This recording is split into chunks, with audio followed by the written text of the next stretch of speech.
स्वागत है आप सबका हमारे आज की इस वीडियो में। आज का ये जो क्लास है दोस्तों, ये भौतिकी का यानी कि भौतिक विज्ञान का तीसरा क्लास है दोस्तों। यांत्रिकी आज अपना चैप्टर है, बहुत इंपॉर्टेंट चैप्टर है दोस्तों।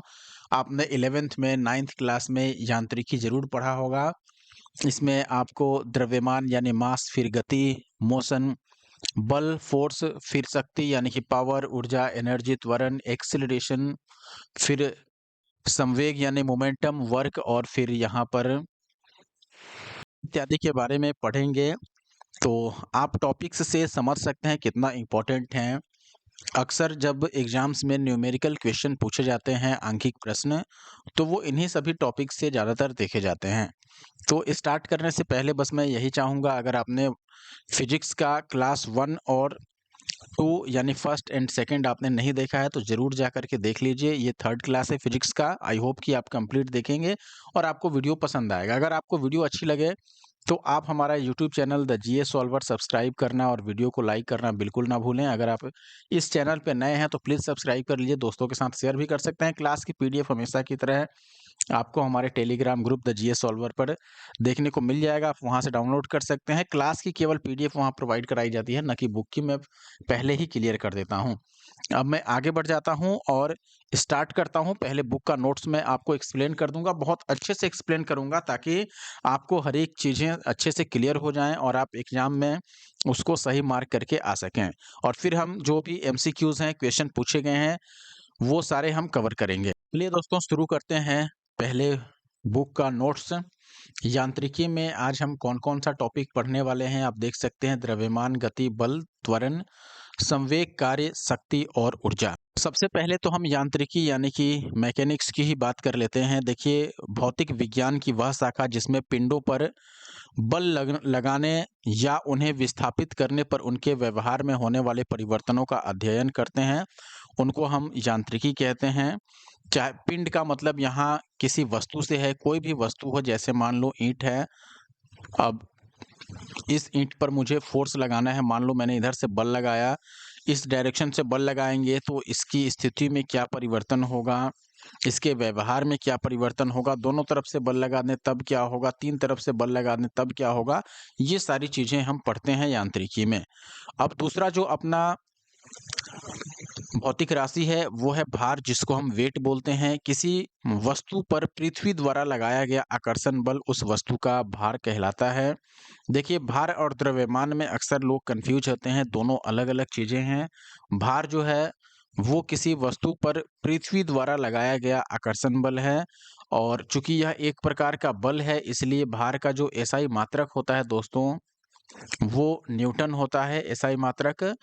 अब द्रव्यमान की अगर आप बात कीजिएगा तो द्रव्यमान किसी वस्तु या पदार्थ के परिमाण को उस वस्तु या उस पदार्थ का द्रव्यमान कहते हैं। किसी भी वस्तु में पदार्थ का जो भी मैग्नीट्यूड होगा, परिमाण होगा, उसको द्रव्यमान कहते हैं। द्रव्यमान को जनरली एम से डिनोट किया जाता है, भार को डब्ल्यू से डिनोट करते हैं, और जो आपका द्रव्यमान है इसको एम से डिनोट करते हैं। और द्रव्यमान का जो एसआई यूनिट होता है दोस्तों, ये भी याद रखिए, इसका एसआई यूनिट होता है केजी यानी कि किलोग्राम। तो इसका एसआई यूनिट किलोग्राम है, जबकि भार का एसआई यूनिट क्या है, न्यूटन, क्योंकि भार एक प्रकार का बल है और द्रव्यमान बल नहीं है। तो ये दोनों आप अंतर याद रख सकते हैं। इसके अलावा भार चूंकि दोस्तों एक प्रकार का बल है और बल सदिश राशि है, या भार आपने पढ़ा कि पृथ्वी द्वारा लगाया गया आकर्षण बल है, और पृथ्वी हमेशा अपनी सतह की ओर आकर्षण बल लगाती है, इसलिए इसमें दिशा निश्चित है, और जिस राशि में दिशा होता है उसको सदिश राशि कहते हैं। इसलिए भार जो होता है दोस्तों, यह सदिश राशि होता है, जबकि द्रव्यमान में किसी भी दिशा की आवश्यकता नहीं होती है, इसलिए यह अदिश राशि होता है। तो ये दूसरा अंतर हो गया। देखिए, पहला अंतर है कि पृथ्वी द्वारा किसी वस्तु पर लगाया गया आकर्षण बल भार होता है। जैसे कि आप देखेंगे कि अगर पानी में, ये मान लो वाटर है, वाटर में किसी वस्तु को हम रखेंगे तो इसके भार में आभासी कमी आ जाती है। आपने देखा होगा, भार में कमी आने के कारण है, यानी कि वस्तुएं हल्की लगती हैं पानी में उठाने पर, कारण है उत्प्लावन बल। आपने पढ़ा होगा, पानी में एक प्रकार का फोर्स लगता है जो वस्तु को ऊपर की ओर धकेलता है, इसीलिए जो वस्तु होती है वो पानी में हल्की हो जाती है। तो आप देखिएगा कि भार में परिवर्तन हो गया, लेकिन द्रव्यमान में परिवर्तन नहीं होगा। आप वस्तु को जल में रख दो या स्थल पर रखो, भूमि पर रखो, कहीं भी रखो, उसका द्रव्यमान उतना ही रहता है। तो यहाँ पर कहने का मतलब यही है कि भार बदल सकता है, द्रव्यमान नहीं बदलता है।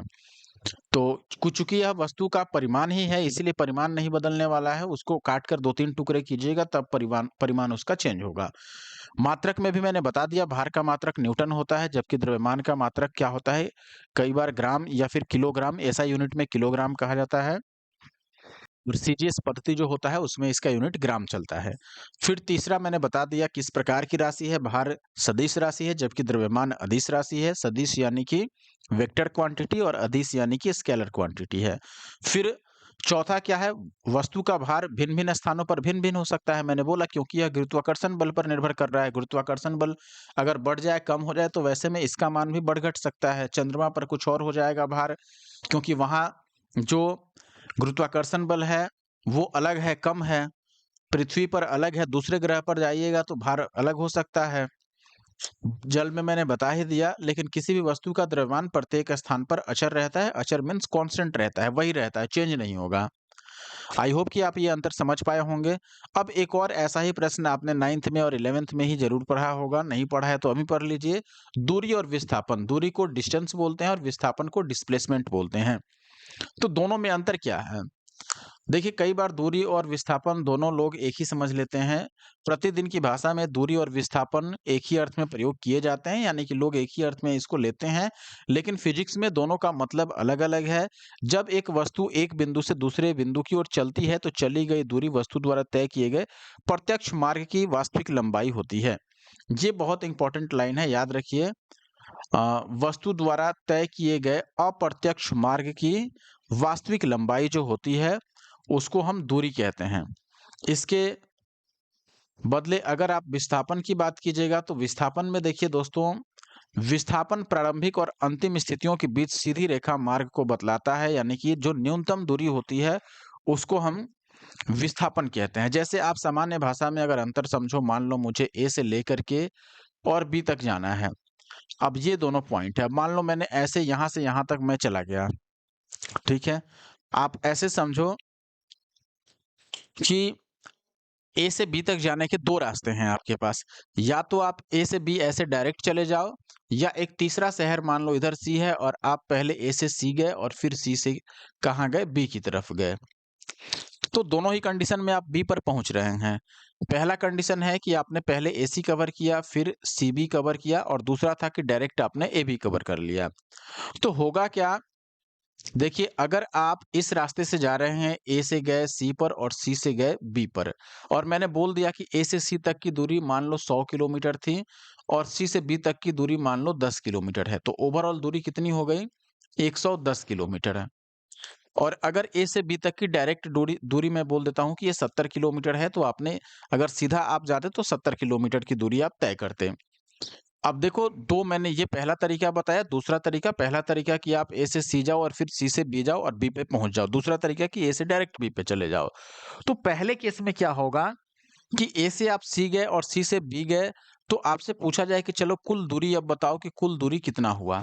तो आप बोलोगे ए से सी गए तो 100 किलोमीटर, फिर सी से बी गए यानी कि 10, तो 100 और 10 110 किलोमीटर कुल दूरी हो गया। ठीक है? विस्थापन अगर आपसे पूछा जाए तो आप बोलोगे कि देखो, विस्थापन का मतलब ए और बी के बीच की सबसे कम दूरी यानी न्यूनतम दूरी, या फिर सीधा रेखा खींच दो ए से बी तक। तो ए से बी अगर सीधी लाइन खींचोगे तो ये आएगा, या न्यूनतम दूरी 70 होगा। तो आप बोलोगे कि विस्थापन तो फिर 70 किलोमीटर को हम बोलेंगे, क्योंकि ये सबसे कम दूरी है। दूसरा केस, अगर हम ए से बी तक डायरेक्ट जाते हैं, ये पहले केस की बात है। दूसरे केस में अगर मैं बोलूं कि ए से बी तक मुझे डायरेक्ट जाना है, तो अगर ए से बी आप डायरेक्ट जा रहे हैं 70 किलोमीटर, तो ऐसे केस में आप बोले कि देखो, दूरी हमने ए से बी तक डायरेक्ट गए, तो जिस रास्ते से हम गए उस रास्ते की लंबाई ले लो 70 किलोमीटर।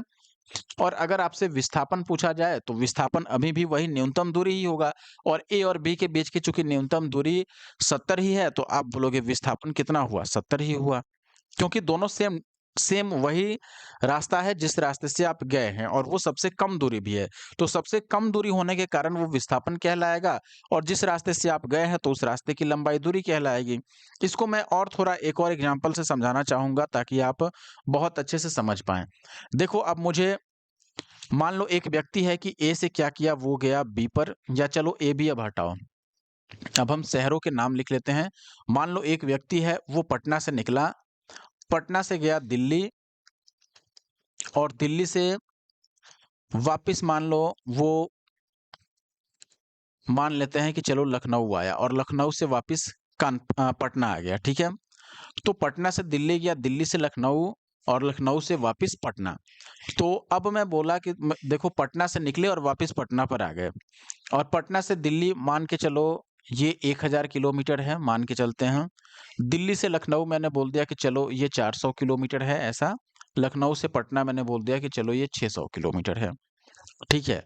ये एग्ज़ाम्पल के लिए। अब पटना से ये पहले चरण में दिल्ली गया, फिर दिल्ली से आया लखनऊ, फिर लखनऊ से आ गया पटना। तो ओवरऑल यहाँ पर मैं पूछूँ कि दूरी बताओ, तो आप बोलेंगे कि देखो दूरी अगर पूछा जा रहा है, तो दूरी हम कैसे निकालेंगे? आप बोलोगे कि टोटल जिस-जिस रास्ते से गया है, रास्ते की लंबाई जोड़ दो। तो पटना से दिल्ली गया 1000, फिर दिल्ली से आया लखनऊ तो 400 यानी 1400, फिर लखनऊ से पटना 600 यानी कि दूरी कितना हो गया 2000 किलोमीटर। लेकिन अब यहीं विस्थापन पूछें तो आप बोलोगे निकला था पटना से वापस पटना पर ही आ गया। तो पटना से पटना की न्यूनतम दूरी क्या होगी? आप बोलोगे न्यूनतम दूरी तो 0 होगा यानी कि यहाँ पर विस्थापन क्या हो जाएगा? शून्य। कहने का मतलब कि अगर मान लो कोई व्यक्ति ए से चला और वापस घूम फिर के ए पर ही आ गया, तो जिस बिंदु से निकला था उसी बिंदु पर वापस आ गया, तो दोनों बिंदुओं के बीच की न्यूनतम दूरी 0 हो गई, तो विस्थापन शून्य हो गया। लेकिन दूरी इस ये पूरे रास्ते की लंबाई दूरी हुई। तो दूरी 0 नहीं होता है लेकिन विस्थापन शून्य हो सकता है यदि आप स्थान से निकले वापस उसी स्थान पर आ गए तो विस्थापन 0 भी हो सकता है। आई होप कि ये क्लियर होगा आपको। अब देखिए यहाँ पर क्या कह रहा है, गतिशील वस्तु द्वारा चली गई दूरी जो भी हो, वस्तु का विस्थापन सदैव वस्तु की प्रारंभिक और अंतिम स्थितियों के बीच सबसे कम दूरी द्वारा प्रदर्शित किया जाता है। तो वही यहाँ पर जैसे पटना से दिल्ली जाइए, बम्बे जाइए, जहाँ जाना है वापस आ जाइए अगर पटना, तो जब वहां से जहां से निकले थे और अंतिम स्थिति फिर वही है, तो दूरी यहाँ पर तो लंबी चौड़ी हो जाएगी लेकिन विस्थापन 0 हो जाएगा। चली गई दूरी में केवल परिमाण होता है, इसीलिए दूरी जो है वो सदिश राशि होता है, सॉरी अदिश होता है, क्योंकि केवल परिमाण है तो दूरी क्या है, अदिश राशि। जबकि विस्थापन में दिशा भी होता है, क्योंकि जो सीधी रेखा आप खींचिएगा वो एक स्पष्ट दिशा दर्शाता है, इसीलिए विस्थापन क्या है, ये सदिश राशि है। ध्यान रखिएगा, विस्थापन सदिश राशि है, दूरी जो है वो अदिश राशि है। दूरी एक अदिश राशि है, यहाँ लिखा गया है, और विस्थापन सदिश राशि है। गतिशील वस्तु द्वारा चली गई दूरी 0 नहीं होता है, मैंने समझा ही दिया, लेकिन वस्तु का अंतिम विस्थापन शून्य भी हो सकता है। किसी गतिशील वस्तु का विस्थापन शून्य तब होगा जब एक निश्चित बिंदु से आप निकले और वापस उसी बिंदु पर आ गए घूम फिर के। यहाँ पर भी वही बात समझाया गया है, जब किसी निश्चित बिंदु से निकलने के बाद चला आपने, दूरी तय किया और अंततः प्रारंभिक बिंदु पर ही वापस आ गए। तो ये हो गया आपका विस्थापन ऐसे में 0। अब बात करते हैं चाल और वेग की। दोस्तों चाल को हम स्पीड बोलते हैं जनरली इंग्लिश में, और वेग के लिए वेलोसिटी यूज होता है। देखिए किसी वस्तु की चाल उसके द्वारा प्रति इकाई समय में चली गई दूरी है, इसलिए चाल का जो फॉर्मूला होता है ये होता है speed equal to distance travel divided by time taken. यानी कि आपने जितना दूरी तय किया और जितना समय वो दूरी चलने में लगा उसे डिवाइड कीजिए। मैं बोलूं कि देखो दिल्ली से पटना गए हम, 1000 किलोमीटर का डिस्टेंस तय किया और हमें 10 घंटे लग गए। तो आप बोलें कि इसका मतलब हर एक घंटे में कितना चला? तो हर एक घंटे यानी कि यूनिट टाइम में जितना हमने कवर किया इकाई समय में, यानी कि हर एक घंटे में जितना दूरी चला वही आपका क्या है, चाल है। यानी कि अगर 10 घंटे में 1000 किलोमीटर आपने तय कर लिया, यानी कि इसका मतलब हुआ कि आप 100 किलोमीटर प्रत्येक घंटे चले, तो 100 किलोमीटर प्रति घंटा क्या हो गया, चाल हो गया। आई होप ये क्लियर होगा। अगर आप ये दूरी मान के चलो 5 घंटे में कवर करते तो आप 1000 को 5 घंटे से डिवाइड करते, इसका मतलब क्या हुआ, आप काटोगे इससे तो कितनी बार में ये कटेगा, आप बोलोगे कि 200 बार में। इसका मतलब कि 200 किलोमीटर आप प्रत्येक घंटे में चले हैं, तो प्रत्येक घंटे में जितना आपने दूरी कवर किया वो क्या हो गया, आपका चाल हो गया। और चाल एक अदिश राशि होता है, ध्यान दीजिएगा। चाल जो है ये कैसी राशि है? अदिश राशि है। इसका एसआई मात्रक मीटर प्रति सेकंड होता है। किलोमीटर प्रति घंटा भी आप कह सकते हैं, लेकिन एसआई यूनिट में सबसे छोटा वाला लिया जाता है, तो किलोमीटर के बदले मीटर लिया जाएगा और घंटा के बदले में सेकंड, और यही मान्य भी है एसआई यूनिट में। तो मीटर प्रति सेकंड चाल का एसआई मात्रक हुआ। वेग का भी एसआई मात्रक यही होता है। चाल और वेग में अंतर इतना ही है कि वेग में दिशा निश्चित रहता है, इसीलिए वेग सदिश राशि हो जाता है और चाल अदिश राशि हो जाता है। देखिए, अगर वेग की बात कीजिएगा तो किसी वस्तु का वेग उसकी प्रति इकाई समय में उत्पन्न विस्थापन होता है। फॉर्मूला में भी आप देखिएगा, यहाँ प्रति इकाई समय में तय की गई दूरी था, तो आपने चली गई दूरी ऊपर लिख दिया और नीचे समय लिख दिया। यहाँ प्रति इकाई समय में उत्पन्न विस्थापन है, तो ऊपर विस्थापन लिखेंगे, नीचे समय लिखेंगे। तो वेग का फॉर्मूला हो जाता है विस्थापन बटा समय, और मात्रक इसका क्या हो जाता है? मीटर प्रति सेकंड ही, और यह एक सदिश राशि हो जाता है। क्योंकि यहाँ विस्थापन है, विस्थापन भी सदिश है, वेग भी सदिश है। तो आप चाल और वेग में अगर अंतर देखिएगा, तो सबसे पहला अंतर आएगा, चाल में केवल परिमाण होता है, कोई दिशा नहीं होता है, जबकि वेग में परिमाण के साथ-साथ दिशा भी होता है। इसलिए वेग एक सदिश राशि है, जबकि चाल क्या है? अदिश राशि है। दोनों का मात्रक एक ही है। करते हैं दोस्तों त्वरण की। त्वरण यानी कि एक्सेलरेशन। किसी वस्तु के त्वरण को समय के साथ उसके वेग में परिवर्तन की दर के रूप में परिभाषित किया जाता है। यानी समय के साथ वेग में परिवर्तन को त्वरण कहा जाता है। आपने पढ़ा ज़रूर होगा, इकाई समय में वेग में क्या परिवर्तन हुआ वही त्वरण होता है, वेग बढ़ना, वेग घटना। इस प्रकार अगर त्वरण का कोई फ़ॉर्मूला बनाया जाए तो ये बनेगा, त्वरण इक्वल टू अंतिम वेग माइनस प्रारंभिक वेग डिवाइडेड बाय समय। खासकर आप भौतिकी में देखेंगे तो प्रारंभिक वेग को u से दिखाया जाता है और अंतिम वेग को v से डिनोट किया जाता है, स्मॉल v से, और टाइम को t से डिनोट किया जाता है। तो इसमें आप अंतिम वेग की जगह पर v लिखेंगे, माइनस प्रारंभिक वेग की जगह पर u डिवाइडेड बाय t, और एक्सेलरेशन को स्मॉल a से यानी त्वरण को a से डिनोट किया जाता है। तो a equal to v minus u divided by t. अगर आप क्रॉस मल्टीप्लाई करो तो ये v minus u equal to a t आएगा, और फिर v इक्वल टू इस u को इधर भेज दो तो u प्लस ए टी। ये भी एक इक्वेशन है जिसको आप याद रख सकते हैं। त्वरण का एसआई मात्रक मीटर पर सेकंड स्क्वायर होता है, और त्वरण जो है ये भी एक सदिश राशि है, याद रख सकते हैं आप। करेंगे दोस्तों न्यूटन के गति नियम के। न्यूटन के 3 गति नियम हैं, पहला, दूसरा और तीसरा। देखिए, पिंडों यानी कि वस्तुओं की गति का वर्णन करने के लिए न्यूटन ने 3 नियम परिभाषित किए। इन नियमों को न्यूटन ने गति का नियम कहा, और न्यूटन के गति के जो नियम हैं ये बल की परिशुद्धता या बल की परिशुद्ध या फिर बल की परिभाषा भी देते हैं, और वस्तु पर लगाए गए बल तथा उसके द्वारा प्राप्त की गई गति की अवस्था के बीच संबंध भी स्थापित करते हैं। अब पहला जो नियम है न्यूटन की गति का पहला नियम, ध्यान से समझिएगा। पहला नियम है, कोई विराम अवस्था वस्तु विराम अवस्थी बनी रहेगी और गतिमान वस्तु निरंतर एक समान चाल से सीधी रेखा में गतिमान रहेगी जब तक कि उसकी विराम अवस्था या फिर एक समान गति की अवस्था में परिवर्तन करने के लिए कोई बाहरी बल नहीं लगाया जाए। यानी कहने का मतलब है, यहाँ पर मान लो ये टेबल है एक, और इस टेबल पर मान लो मैंने एक गिलास रखा है। अब ये गिलास तब तक यहाँ रहेगा। अब गिलास रुका हुआ है तो ये स्थिर अवस्था में है, इसको विराम की अवस्था में होना कहेंगे। तो विराम की अवस्था में ये तब तक रहेगा जब तक कि इस पर हम कोई बाहरी बल न लगाएं। यानी कि इसको यहाँ से हटाने के लिए या तो हम अपने खुद उठाकर दूसरी जगह रख दें। अब जब आप इसको खुद उठाओगे तो आपको बल लगाना पड़ेगा, या फिर आप इधर से कोई डंडा चला के इस पर मार दो तो हट जाएगा। डंडा थ्रो करोगे, कोई पत्थर थ्रो करोगे इसकी तरफ तो भी बल लगाना पड़ेगा आपको।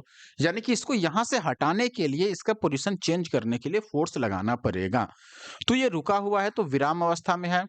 अगर मान लो एक साइकिल है, ट्रेन है या बॉल ही है, बॉल अगर मान लो जमीन पे फिसल रही है, लुढ़क रही है, तो वो लुढ़कती ही रहेगी जब तक कि उसको रोकने के लिए कोई फोर्स हम अलग से ना लगाएं।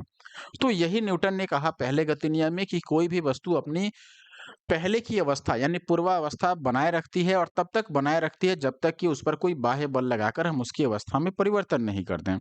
यानी कि वस्तु अगर गति में है, जैसे साइकिल चल रही है तो रोकने के लिए ब्रेक लगाना पड़ेगा। मान लो ये गेंद खुद ब खुद लुढ़क रही है तो इसको रोकने के लिए आपको अपने पास से फोर्स लगाना पड़ेगा, या फिर ये घर्षण बल और हवा के जो हवा का दबाव होता है या हवा जो अपोजिट साइड में या अपोजिट डायरेक्शन में बहती है, उसके कारण ये कुछ समय बाद खुद से भी रुक सकता है। लेकिन यहाँ भी बल एक्स्ट्रा लग रहा है, अलग से घर्षण बल लग रहा है, यानी कि फ्रिक्शन यहाँ पे काम कर रहा है, तब जाके ये रुकेगा। ऐसा नहीं है कि अपने आप रुक जाएगा। जल्दी रुकना है तो आपको अलग से फोर्स लगाना होगा, ये बात है। तो ये न्यूटन का पहला गति नियम है कि कोई भी वस्तु अपनी पहले की अवस्था बनाए रखती है और तब तक बनाए रखती है जब तक कि उसका परिवर्तन करने के लिए या उसकी जो अवस्था है उसमें बदलाव करने के लिए हम अलग से बल नहीं लगाते हैं। अलग से बल लगाएंगे यानी बाहरी बल लगाएंगे तभी उसकी अवस्था में परिवर्तन होगा।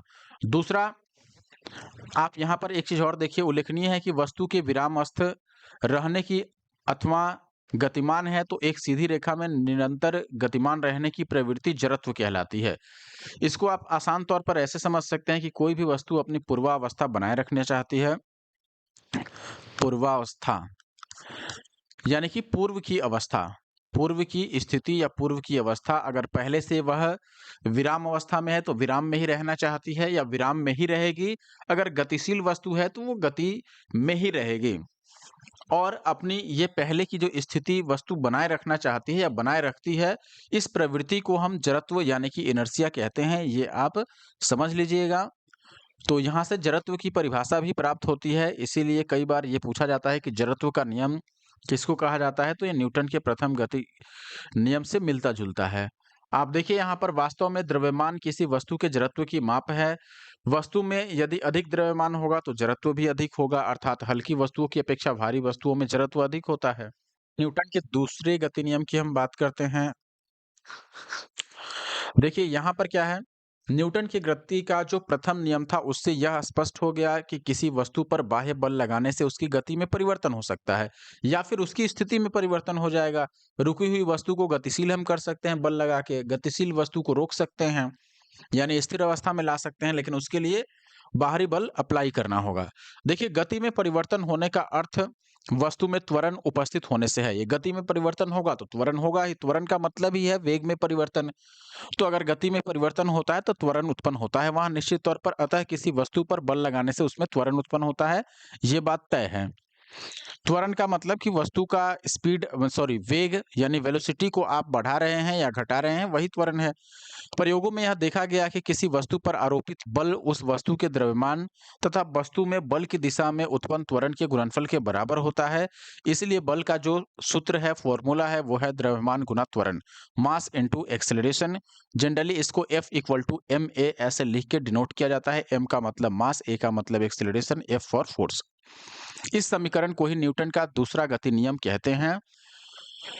तो यहाँ पर देखिए इसका एसआई मात्रक यानी बल का एसआई मात्रक न्यूटन होता है। 1 न्यूटन वह बल होता है जो 1 केजी द्रव्यमान की वस्तु पर लगाए जाने पर उसमें 1 मीटर पर सेकंड स्क्वायर का त्वरण उत्पन्न कर दे। ऐसे सामान्य तौर पर बल का जो न्यूटन का दूसरा गति नियम है उसमें यही बोला जाता है या सवाल पूछा जाता है कई बार कि बल की परिभाषा न्यूटन के किस गति नियम से प्राप्त होती है, तो न्यूटन के दूसरे गति नियम से दोस्तों बल की परिभाषा प्राप्त होती है। मैंने सामान्य भाषा में भी यहाँ पर लिख दिया है, जो भौतिकी में जनरली न्यूटन का दूसरा गति नियम लिख करके आता है। किसी वस्तु के संवेग में परिवर्तन की दर उस वस्तु पर लगाए गए बल के समानुपाती होता है और यह परिवर्तन जो होता है यह उसी दिशा में होता है जिस दिशा में बल लगाया जाता है। तो देखिए अब जिस दिशा में बल लगाइएगा उसी दिशा में परिवर्तन होगा, ये बात तो सीधा है। और संवेग में परिवर्तन की दर बल के समानुपाती होता है, ये जरूर ध्यान रखिएगा। यानी कि संवेग में परिवर्तन की दर को बल कहा जाता है, कई बार ये भी कहा जाता है। तो ये सारी चीजें आप याद रखिएगा। अब अगला है आपके पास न्यूटन का तीसरा गति नियम, ठीक है। देखिए गति के तीसरे नियम के अनुसार जब किसी वस्तु पर किसी दूसरी वस्तु जब कभी एक वस्तु किसी दूसरी वस्तु पर बल लगाती है तो दूसरी वस्तु भी पहली वस्तु पर बराबर और विपरीत दिशा में बल लगाती है, यानी क्रिया के विपरीत लेकिन समान प्रतिक्रिया होती है। ये सामान्य तौर पर इसको कहा जाता है, इसीलिए इसको क्रिया प्रतिक्रिया नियम भी कई बार लोग कहते हैं। यानी कि मान लो ए ने बी पर अगर बल लगाया 10 न्यूटन से, तो बी भी ए पर उतना ही बल लगाएगा 10 न्यूटन से, लेकिन अपोजिट डायरेक्शन में। यहाँ पर वही बात बोला गया है कि जब एक वस्तु किसी दूसरी वस्तु पर बल लगाती है तो दूसरी वस्तु भी पहली वस्तु पर बराबर और विपरीत दिशा में बल लगाती है। यही तीसरा गति नियम है। देखिए, पहली वस्तु द्वारा दूसरी वस्तु पर लगाए गए बल को क्रिया कहते हैं, और जो दूसरी वस्तु पहली वस्तु पर बल लगाती है उसको प्रतिक्रिया कहते हैं। इसीलिए क्रिया एवं प्रतिक्रिया परिमाण में बराबर लेकिन दिशा में एक दूसरे के विपरीत होते हैं। तो इसको डायरेक्ट लोग बोलता है या बोलते हैं, जो न्यूटन का थर्ड लॉ है मोशन से रिलेटेड, उसमें डायरेक्ट यही बताया जाता है कि प्रत्येक क्रिया के बराबर और विपरीत प्रतिक्रिया होती है। अब बात करते हैं संवेग की, यानी कि मोमेंटम की। देखिए, किसी वस्तु के संवेग को उस वस्तु के द्रव्यमान और वेग के गुणनफल से परिभाषित किया जाता है। यानी संवेग P इक्वल टू क्या होता है, द्रव्यमान m और गुणा में वेग यानी कि v। तो P इक्वल टू डायरेक्ट आप mv बोल सकते हैं। और इसी संवेग में परिवर्तन की दर जो होता है वह बल के समानुपाती होता है, और परिवर्तन भी उसी दिशा में होता है जिस दिशा में बल लगता है। ये न्यूटन का दूसरा गति नियम है। देखिए, संवेग यहाँ पर वेग है, तो वेग चूंकि सदिश राशि है इसलिए संवेग भी सदिश राशि माना जाता है। संवेग सदिश राशि है, इसमें दिशा की आवश्यकता है, और प्रत्येक गतिमान वस्तु में संवेग होता है। संवेग का एसआई मात्रक क्या हो जाएगा, केजी मीटर पर सेकेंड। कैसे निकालेंगे, देखो यहाँ पर द्रव्यमान गुना में वेग है संवेग की परिभाषा। तो द्रव्यमान का एसआई मात्रक क्या होगा, केजी, और वेग का एसआई मात्रक क्या होता है, मीटर प्रति सेकंड। तो इसीलिए इसको केजी मीटर प्रति सेकंड संवेग का एसआई मात्रक कहा जाता है।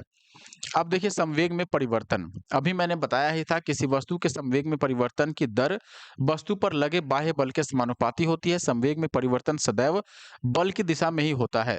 यह न्यूटन के दूसरे गति नियम का ही एक अन्य रूप है जो मैंने आपको वहां पर बता ही दिया था।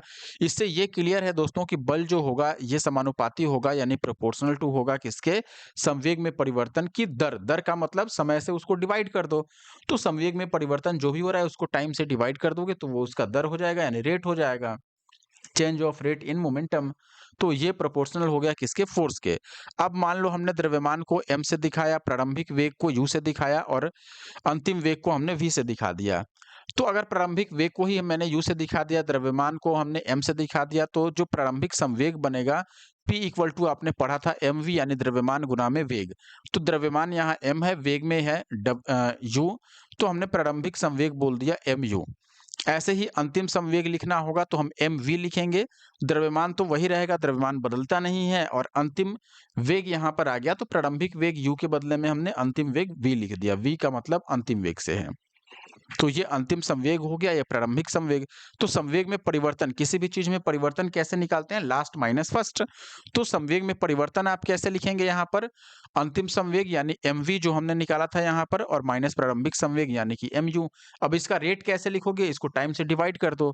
तो हमने संवेग में परिवर्तन लिखा, यानी कि अंतिम संवेग माइनस प्रारंभिक संवेग, और डिवाइड कर दिया t से, तो ये संवेग में परिवर्तन की दर आ गया। और संवेग में परिवर्तन की जो दर है यह बल के समानुपाती होता है। यही चीज यहाँ पर दिखा दिया कि F जो है वो समानुपाती हुआ किसके, संवेग में परिवर्तन की दर के। यहाँ से देखो m आप कॉमन ले सकते हो, तो आप बोलोगे F जो है ये प्रोपोर्शनल हो गया किसके, m कॉमन लोगे तो v minus u divided by T के। और आपने a पढ़ा था, a होता है v minus u by T, acceleration त्वरण जो होता है अंतिम वेग माइनस प्रारंभिक वेग बाई टी। तो आप लिखोगे F प्रोपोर्शनल टू यहाँ पर m, और v minus u by T के जगह पर a लिख दोगे, तो F प्रोपोर्शनल टू m में हो जाएगा। अब इक्वल टू यहाँ पर ये प्रोपोर्शनल का साइन हटा के इक्वल टू लाओगे तो कोई कांस्टेंट चिपका दो यहाँ पर, और एम ए, फिर कांस्टेंट की वैल्यू 1 हो जाएगी, तो एफ की वैल्यू क्या आ जाएगी, एम ए। तो ये हो गया यहाँ पर इसका formula, f equal to m a, यानी बल इक्वल टू द्रव्यमान गुना त्वरण। ये आगे एक्सप्लेन किया होगा, मैं दिखा भी देता हूँ, लेकिन मैंने जो बताया आई होप कि आप ये भी समझ पाए होंगे। मैं दिखा देता हूँ यहाँ पर कि क्या एक्सप्लेन किया गया है। देखिए, वही चीजें हैं लगभग। एफ जो है ये प्रोपोर्शनल हो गया, एम को कॉमन ले लिया गया, v minus u by t. ये ऊपर जो साइन है ये वेक्टर का साइन है, ये दिखा रहा है कि ये जो राशियां लिखी गई हैं ये सदिश राशि है। जैसे एफ के ऊपर वेक्टर का साइन लग गया, इसका मतलब एफ क्या है, एक सदिश राशि है। वी के ऊपर लग गया तो वी क्या है, सदिश राशि है। वी वेग है, वेलोसिटी, ये सदिश राशि होता ही है। m पर क्यों नहीं लगा है? क्योंकि m अदिश राशि है, इसीलिए यहाँ वेक्टर का साइन नहीं लगाया गया। समय भी अदिश राशि है, इसमें दिशा की कोई आवश्यकता नहीं होती है, इसलिए यहाँ भी वेक्टर का साइन नहीं लगा है। तो देखो F प्रोपोर्शनल टू हो गया ma, m और यहाँ पर a पर भी लग गया ये तीर चिन्ह, कारण है कि a भी क्या है? सदिश राशि है। अब यहाँ पर एक कांस्टेंट यानी स्थिरांक ले लिया गया k को, तो F इक्वल टू के एम ए हो गया। जब हम ये सब हटाते हैं तो यहाँ पर एक स्थिरांक लिया जाता है। स्थिरांक का मान चूंकि 1 होता है, इसीलिए के जगह पर जब आप 1 पुट कर दोगे तो F की वैल्यू क्या हो जाएगा? M a. और ये F के लिए यानी कि बल निकालने के लिए एक फॉर्मूला हो गया जो न्यूटन के दूसरे गति नियम से प्राप्त होता है। तो ये याद रखना है। अब देखिए संवेग संरक्षण का भी सिद्धांत होता है। एक संवेग जो है वो संरक्षित रहता है। यदि 2 या 2 से अधिक पिंडों के समुदाय पर कोई बाह्य बल कार्य नहीं करे तो समुदाय का जो संयुक्त संवेग होता है वो स्थिर रहता है, यानी कि संरक्षित बना रहता है, उसमें कोई बदलाव नहीं आता है। इसको संवेग संरक्षण का नियम कहते हैं। यानी संवेग में परिवर्तन लाने के लिए बाहर से बल लगाना पड़ेगा, ये सीधी बात है, ये सामान्य भाषा है, आप भी समझ पा रहे होंगे। न्यूटन के पहले गति नियम में भी यही चीज बताई गई है और वही संवेग संरक्षण सिद्धांत पर भी लागू होता है। संवेग तब तक संरक्षित रहेगा यानी उतना ही बना रहेगा जब तक कि उस पर बाहर से कोई बल लगा के हम उसके संवेग में परिवर्तन नहीं कर दें। अब बात करते हैं कार्य की, जिसको वर्क बोलते हैं। सामान्य तौर पर वर्क जो होता है ये स्केलर क्वांटिटी होता है, सामान्य नहीं, हमेशा ही आप याद रख सकते हैं, यानी कि यह एक अदिश राशि है। देखिए दोस्तों, यदि किसी वस्तु पर बल लगाकर इसकी उसकी स्थिति में परिवर्तन किया जाता है तो इसमें जो क्रिया संपन्न होती है उसे कार्य कहते हैं। सामान्य तौर पर इसे ऐसे भी कहा जाता है, आप देखिएगा यदि बल लगाने पर वस्तु की स्थिति में परिवर्तन नहीं होता है तो किया गया कार्य शून्य माना जाएगा। मैं एक उदाहरण से आपको समझाता हूं। आप देखिए यहाँ पर मान लो ये एक ईंट है, इसको यहाँ से हटा करके और इधर ले जाना है। आपने इस पर मान लो 10 न्यूटन का बल लगाया, ये यहाँ से खिसक के स्थान ए से और स्थान बी पर आ गया मान लो, तो इसके स्थान में परिवर्तन हो गया यानी स्थिति में परिवर्तन हो गया। या मान लो यह स्थिर अवस्था से गति की अवस्था में आ गया तो भी इसकी स्थिति में तो परिवर्तन हो गया। तो अगर स्थिति में परिवर्तन हो गया यानी आपने काम किया। लेकिन मान लो इसके बदले में एक यहाँ पर बड़ा सा पत्थर रहता, पत्थर का टुकड़ा, आपने 10 नहीं 50 न्यूटन का बल लगाया और पूरा खाया पिया आपका पच गया इस ये बल लगाने में ही। लेकिन ये यहाँ से हिला डुला नहीं, ए के बदले में ये ए पर ही रह गया, यहाँ से आगे बढ़ा ही नहीं, क्योंकि ये ज़्यादा भारी था, ज़्यादा वज़नदार था, तो आपकी पूरी एनर्जी खर्च होने के बाद भी यह हिला डुला नहीं। तो आपसे अब पूछा जाए कि क्या आपने कोई काम किया? आप तो बोलेंगे कि मैंने बहुत काम किया भाई। लेकिन आपने बस कोशिश किया, यहाँ पर चूँकि इसकी स्थिति में कोई परिवर्तन नहीं आया, इसका स्थान नहीं बदला, इसकी स्थिति में परिवर्तन नहीं हुआ, इसीलिए हम यहाँ पर कहेंगे work done by you is zero. आपके द्वारा कोई भी काम नहीं किया गया, क्योंकि इसकी स्थिति में परिवर्तन नहीं हुआ। तो ध्यान रखिएगा, जब तक स्थिति में परिवर्तन न हो तब तक किया गया कार्य शून्य माना जाता है। और इसके लिए साधारण फॉर्मूला है, आप देखिएगा किसी वस्तु पर किए गए कार्य का जो मान होता है वो लगाए गए बल और बल की दिशा में वस्तु के विस्थापन के गुणनफल को कहा जाता है। यानी कि कार्य का फॉर्मूला क्या हो गया? बल और गुणा में विस्थापन। इसको सामान्य तौर पर W इक्वल टू बल यानी कि F और इंटू डी लिखा जाता है। डी का मतलब डिस्प्लेसमेंट यानी कि विस्थापन। अब देखो, अगर आपने इसको 5 मीटर तक खिसका दिया होता तो आप बोलते कि F इंटू डी यानी 10 गुना 5 कर लो, 50 आ जाएगा, ये कार्य हो गया आपका। लेकिन अगर आपने इसको खिसकाया ही नहीं तो डिस्प्लेसमेंट क्या हो जाएगा? जीरो। डिस्प्लेसमेंट अगर जीरो हो गया तो वर्क क्या हो जाएगा? फोर्स आपने अगर 50 न्यूटन का भी लगाया था और डिस्प्लेसमेंट जीरो है तो 50 गुना शून्य, ये शून्य आ जाएगा। एक और बात है, मान लो आपने वस्तु ए से किसी वस्तु को उठाया और वापस लाके ए पर ही रख दिया, तो आपने तो कहा कि मैं तो इतना घुमा करके लेकर के आया भाई, इतना देर तक उसका वजन उठा करके रखा सर पे, तो किया गया कार्य तो होना चाहिए, लेकिन जीरो हो जाएगा। क्यों? क्योंकि जब आपका प्रारंभिक बिंदु और अंतिम बिंदु एक ही है तो यहाँ पर डिस्प्लेसमेंट यानी कि विस्थापन जीरो हो जाएगा। विस्थापन जैसे ही जीरो हुआ तो किया गया कार्य भी जीरो हो जाएगा, क्योंकि किया गया कार्य होता है बल गुना में विस्थापन। बल चाहे जो भी हो, विस्थापन अगर शून्य है तो किया गया कार्य भी शून्य हो जाएगा। तो देखिए, किए गए कार्य प्रयुक्त बल और बल की दिशा में विस्थापन को अगर आप W, F और S से निर्दिष्ट करें तो यहाँ पर डिस्प्लेसमेंट को S लिख दिया गया, यानी कि विस्थापन को इसीलिए W equal to F into S लिख दिया गया। तो ये फॉर्मूला हो गया किसके लिए? वर्क के लिए। तो आप देखिएगा, यदि बल F है, पिंड के विस्थापन की दिशा में अगर मान लो यदि बल F पिंड के विस्थापन की दिशा में न होकर उसके थीटा कोण बना रहा हो उसके साथ, किसके साथ? वस्तु के विस्थापन की दिशा के साथ। तब क्या होगा? ऐसे में कार्य कैसे निकालेंगे? देखो, बल इधर लगा दिया गया, वस्तु का विस्थापन इधर हो गया, यानी कि बल इधर चला गया F और विस्थापन इधर हो गया S। तो दोनों के बीच में मान लो कोई एंगल बन गया, जैसे थीटा यहाँ पर कोण बन गया। तब हम यहाँ पर वर्क कैसे निकालेंगे? तब यहाँ पर हम वर्क लिखते हैं एफ एस और साथ में कॉस थीटा। अब आप बोलोगे कॉस थीटा कैसे आ गया? देखिए यहाँ पर सिंपल सा फॉर्मूला है। अब देखिएगा, जहाँ एफ कॉस थीटा जो है ये विस्थापन की दिशा में बल का एक घटक है। अब देखिए, कार्य एक अदिश राशि है, ये मैंने ऑलरेडी आपको बता दिया। इसका मात्रक जो होता है वो जूल होता है, कई बार इसको न्यूटन मीटर भी लिखा जाता है। कारण है work equal to f into s, आपने पढ़ा। एफ यानी कि बल, इसका ऐसा ही मात्रक न्यूटन होता है। एस विस्थापन है और विस्थापन का ऐसा ही मात्रक मीटर होता है।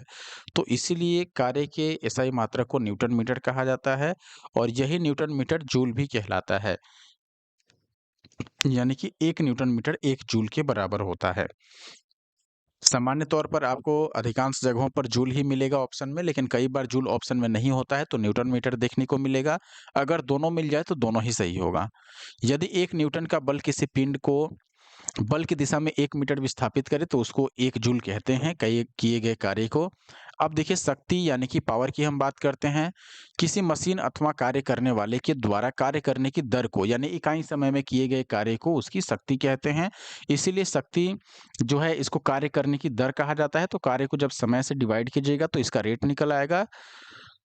तो आप देखिए, रेट ऑफ डूइंग वर्क ये हो गया आपका पावर। तो सीधे तौर पर P इक्वल टू W/T लिखा जाता है और इसका SI जो मात्रक है दोस्तों, कैसे लिखोगे? ये है वर्क और वर्क का SI मात्रक जूल है।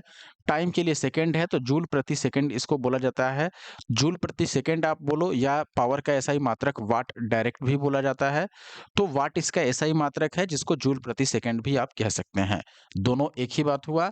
ऑप्शन में जनरली वाट मिलेगा, कई बार जूल प्रति सेकंड भी मिल सकता है। ये पूछ सकते हैं ये किस प्रकार की राशि है? तो यह एक अदिश राशि है। कारण है कि इसमें किसी भी दिशा की आवश्यकता नहीं है। देखिएगा, यदि कोई कर्ता t समय में W कार्य करता है तो शक्ति P इक्वल टू W/T हम लिखेंगे। ऐसा ही मात्रक जूल प्रति सेकंड मैंने बताया, इसे वाट कहते हैं। एक और इम्पोर्टेंट चीज, इसका एक और मात्रक है जो कि बड़ा यूनिट है, उसको हॉर्स पावर कहा जाता है। तो अश्व शक्ति या अश्व सामर्थ्य, हॉर्स पावर, ये भी शक्ति का एक बड़ा मात्रक है। और 1 हॉर्स पावर जो होता है 1 HP, ये किसके बराबर होता है? 746 वाट के बराबर होता है, याद रखना है। 1 HP इक्वल टू 746 वाट। अब हम बात करते हैं एनर्जी की, यानी कि ऊर्जा की। देखिए, किसी वस्तु की कार्य करने की जो क्षमता होती है उसी को उस वस्तु की ऊर्जा कहते हैं। जैसे मान लो 1% A है, 1% B है। ये 1 घंटे में मान लो 1 घंटे में मान के चलो 10 ईंटें तोड़ सकता है और बी 1 घंटे में 8 ही ईंटें तोड़ पाता है। इसका मतलब ए की जो ऊर्जा है, एनर्जी है, वो अधिक है और बी की जो एनर्जी है ये कम है। यानी कि जिसके पास कार्य करने की क्षमता अधिक है उसकी एनर्जी अधिक हो गई और जिसके पास कार्य करने की क्षमता कम है उसकी एनर्जी कम हो गई। तो कार्य करने की जो क्षमता है उसको हम ऊर्जा कहते हैं। ऊर्जा के कई रूप होते हैं, जैसे यांत्रिक ऊर्जा, ऊष्मा ऊर्जा, प्रकाश ऊर्जा, ध्वनि ऊर्जा इत्यादि। ऊर्जा एक अदिश राशि होता है कार्य की तरह ही, और इसका भी ऐसा ही मात्रक जूल ही होता है कार्य की तरह। कि यांत्रिक ऊर्जा की अगर हम बात करें, मैकेनिकल एनर्जी, यह किसी पिंड को कुछ यांत्रिक कार्य करने की क्षमता प्रदान करती है, इसीलिए इसको यांत्रिक ऊर्जा कहा जाता है। यह 2 प्रकार की होती है जनरली, एक गतिज ऊर्जा और दूसरा स्थितिज ऊर्जा। ठीक है? पोटेंशियल एनर्जी इसको बोलते हैं, पी से डिनोट करते हैं, या जनरली इसको ईपी ऐसे लिखा जाता है, इसको ईके लिखा जाता है, काइनेटिक एनर्जी है। एक पिंड द्वारा स्थितिज एवं गतिज ऊर्जाओं का कुल योग इसकी यांत्रिक ऊर्जा कहलाती है। यानी कि कोई वस्तु है उसमें कितनी स्थितिज ऊर्जा है, कितनी गतिज ऊर्जा है, दोनों को ऐड कर दीजिए, वो टोटल एनर्जी हो जाएगा और उसी को हम यांत्रिक ऊर्जा बोलेंगे। तो यांत्रिक ऊर्जा क्या हुआ? गतिज ऊर्जा और स्थितिज ऊर्जा का योग। अब बात करते हैं गतिज ऊर्जा, इसमें क्या है? देखिए, वह ऊर्जा जो किसी वस्तु की गति होने के कारण होती है। यानी कि यदि कोई वस्तु गतिशील है तो गतिशील होने की स्थिति में उसमें जो भी ऊर्जा होगी उसको गतिज ऊर्जा कहते हैं। यानी किसी वस्तु की उसकी गति के कारण जो ऊर्जा उसमें उत्पन्न होती है उसको गतिज ऊर्जा कहेंगे। यदि किसी वस्तु का द्रव्यमान m है और उसका चाल v है, या वी मीटर प्रति सेकंड आप यूनिट के साथ कहेंगे, तो उस वस्तु की जो गतिज ऊर्जा होगी उसको 1/2 और mv² से दर्शाया जाता है, यानी ke काइनेटिक एनर्जी का जो फॉर्मूला हो गया, ये हो गया हाफ mv²। m यानी मास द्रव्यमान हो गया, v for velocity it means वेग। और चूंकि यह एक प्रकार की ऊर्जा है इसीलिए यह अदिश राशि होगा और एसआई यूनिट इसका जूल ही होगा। अब स्थितिज ऊर्जा पोटेंशियल एनर्जी की हम बात कर लेते हैं। देखिए दोस्तों, वह ऊर्जा जो किसी वस्तु या निकाय की स्थिति अथवा दशा के कारण होती है, यानी वह जिस भी स्थिति में है, रुकी हुई स्थिति है तो उसके कारण स्थितिज ऊर्जा होगी। यदि कोई वस्तु किसी बल के अंतर्गत एक स्थिति से दूसरी स्थिति में लाई जाती है, तो इस दौरान किया गया कार्य ही वस्तु की स्थितिज ऊर्जा के रूप में उसके अंदर स्टोर हो जाता है। तो स्थितिज ऊर्जा के कई रूप हो सकते हैं, जैसे प्रत्यास्थ स्थितिज ऊर्जा, गुरुत्वीय स्थितिज ऊर्जा, वैद्युत स्थितिज ऊर्जा। किसी वस्तु की स्थितिज ऊर्जा को पीई पोटेंशियल एनर्जी से दर्शाया जाता है। फॉर्मूला होता है mgh। m का मतलब द्रव्यमान हुआ, g का मतलब ग्रेविटेशनल एक्सेलरेशन यानी कि गुरुत्वीय त्वरण, और h का मतलब हो गया ऊंचाई। तो ये mgh हो गया स्थितिज ऊर्जा का फॉर्मूला, और हाफ mv² हो गया गतिज ऊर्जा का फॉर्मूला। दोनों के योगफल को हम क्या कहते हैं? यांत्रिक ऊर्जा। अब इसके बाद दोस्तों क्वेश्चन शुरू होता है, नोट्स यहीं पर होते हैं खत्म। लेकिन आगे बढ़ने से पहले मैं आपसे एक रिक्वेस्ट करूंगा कि अगर आप हमारे YouTube channel the GS solver पे नए हैं, आपने सब्सक्राइब नहीं किया है, तो प्लीज़ आप हमारे यूट्यूब चैनल को सब्सक्राइब जरूर कर लीजिए। और ऐसे और वीडियो देखने के लिए आप इसे शेयर भी कर सकते हैं दोस्तों के साथ, ताकि और लोग जुड़ें। क्लास की पीडीएफ मैंने कई बार बोल दिया, आपको टेलीग्राम ग्रुप पे मिलेगा। वीडियो को लाइक जरूर कर दीजिएगा दोस्तों, अगर लाइक नहीं किया है तो। क्वेश्चन स्टार्ट करते हैं। पहला सवाल है, साधारण यंत्र किसी व्यक्ति की सहायता करता है। क्या करने में सहायता करता है भाई? कम काम करने में, या कम बल का प्रयोग करके भी उतनी ही मात्रा में काम करने में, या उतनी ही कम मात्रा में काम धीरे करने में, या उतनी ही मात्रा में काम अधिक तेजी करने में। देखिए, यंत्र का इस्तेमाल, मशीन का इस्तेमाल हम लोग किस लिए करते हैं? कि कोई भी काम हम कम बल प्रयोग करके और कर सकें। तो जब भी हम किसी यंत्र की सहायता लेते हैं तो वो हमारे काम को थोड़ा आसान बना देता है, और काम आसान होने का मतलब कि आपका कम एनर्जी उसमें वेस्ट हो या कम एनर्जी का इस्तेमाल हो, यानी बल कम प्रयोग करना पड़े, इसीलिए हम लोग यंत्र की सहायता लेते हैं। मान लो आपको एक बोरी चावल लेके जाना है यहाँ से 10 किलोमीटर दूर, तो आप माथे पे लेके जाओ, साइकिल पे लेके जाओ, बाइक पे लेके जाओ, तरह-तरह के तरीके हैं। अंतर क्या है कि आप खुद लेके जाओगे ऐसे माथे पे तो बल का प्रयोग अधिक करना होगा, साइकिल पे लेके जाओगे तो थोड़ा कम, अगर मोटरसाइकिल पे ले जाओगे, बाइक पे, तो और कम करना पड़ेगा। तो यहाँ पर यंत्र का मतलब बाइक से नहीं है, आप किसी भी इसको क्षेत्र में ले सकते हैं, किसी भी वर्ग के लिए ले सकते हैं। क्या दोस्तों, साधारण यंत्र यानी सिंपल जो मशीन होता है, किसी व्यक्ति द्वारा कम बल प्रयोग करके भी उतनी ही मात्रा में काम करने में सहायता करता है।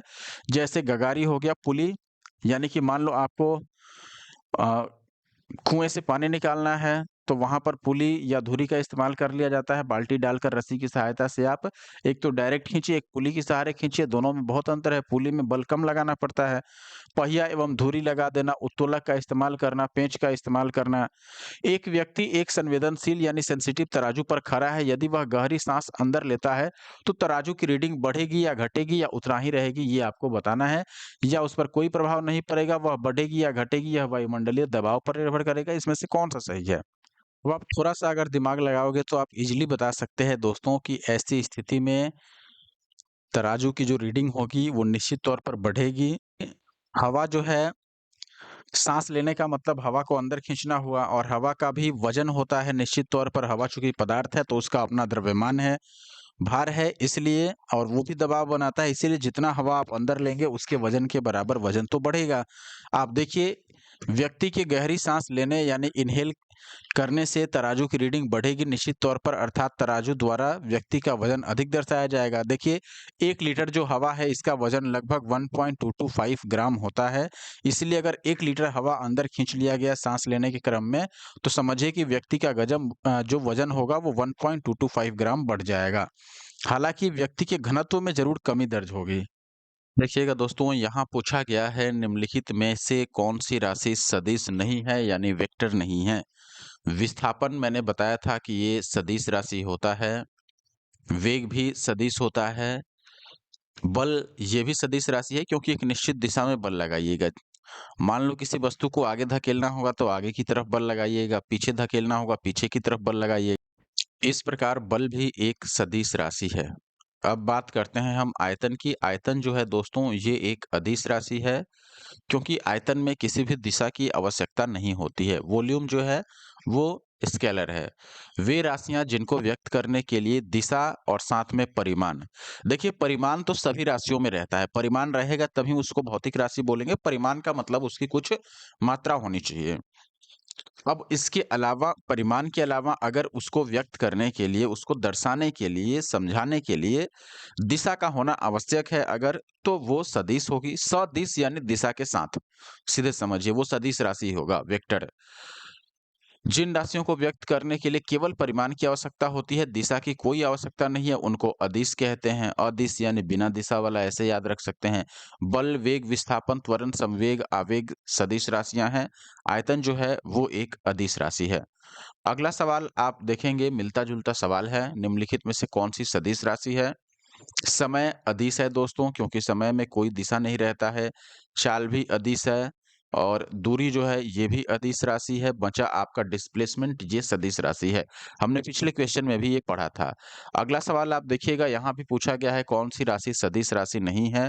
देखिए वेग तो सदिश है ही, विस्थापन भी सदिश है, बल आघूर्ण भी सदिश राशि है। यहाँ पर अदिश जो है वो है गति, यानी कि मोशन। मोशन जो है ये एक अदिश राशि है। सवाल देखिए दोस्तों, निम्नलिखित में से कौन सी अदिश राशि है, यानी जिसमें दिशा की आवश्यकता नहीं होता? बल सदिश है, मैंने बताया था।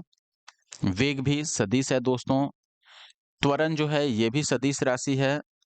अब बचा यहाँ पर दाब, तो दाब जो है दोस्तों ये सदिश नहीं है, ये एक अदिश राशि है। दाब यानी कि प्रेशर, ये सही आंसर है। आप देखिएगा ऐसी राशियां जिनको व्यक्त करने के लिए दिशा के साथ परिमाण की आवश्यकता होती है उनको सदिश बोलते हैं, जैसे बल, वेग, विस्थापन, त्वरण, संवेग। और ऐसी राशियां जिनको व्यक्त करने के लिए केवल परिमाण की आवश्यकता होती है, दिशा की आवश्यकता नहीं होती है, उन्हें अदिश राशि कहते हैं। जैसे आयतन हो गया, दाब हो गया, चाल, दूरी, ऊर्जा, कार्य इत्यादि, ये सभी अदिश राशियां हैं, जरूर याद रखिएगा। ये सारे अक्सर पूछे जाते हैं जो एग्जाम्पल में यहाँ लिखे गए हैं। आप अगला सवाल देखिए, यहाँ पर ऊर्जा के पूछा गया है इनमें से कौन सी राशि सदिश राशि है? ऊर्जा तो अदिश है, हमने बताया। दाब भी अदिश है, कार्य भी अदिश है। जो सदिश है वो है संवेग यानी कि मोमेंटम। संवेग को ज्ञात करने के लिए जो सूत्र होता है P equal to m v. P का मतलब हुआ संवेग और एम का मतलब क्या हुआ दोस्तों? द्रव्यमान यानी मास, और v का मतलब हो गया वेग। तो द्रव्यमान और वेग के गुणनफल को क्या बोला जाता है? संवेग। ये एक सदिश राशि है, याद रखिएगा। अगला सवाल है, पदार्थ के संवेग यानी मोमेंटम और वेग के अनुपात को कौन सी भौतिक राशि दर्शाती है? अभी हमने देखा था द्रव्यमान और उसके वेग के गुणनफल को हम संवेग कहते हैं, लेकिन यहाँ पर क्या पूछा गया है? संवेग और वेग के अनुपात। संवेग और वेग के अनुपात, संवेग यानी p और वेग यानी v। p बाई v किसके बराबर होगा ये पूछ रहा है। अभी हमने फॉर्मूला बताया था दोस्तों कि p equal to m v होता है। अब इस v को अगर इधर कर दोगे तो ये p बाई v हो जाएगा और इधर क्या बचेगा? m, यानी कि द्रव्यमान। तो द्रव्यमान का ये फॉर्मूला बन रहा है पी बाई वी। तो यही पूछ रहा है कि मोमेंटम और वेग यानी वेलोसिटी के रेशियो को क्या कहेंगे? तो ये द्रव्यमान के बराबर आ रहा है, इसलिए द्रव्यमान आपका सही आंसर होगा ऑप्शन सी।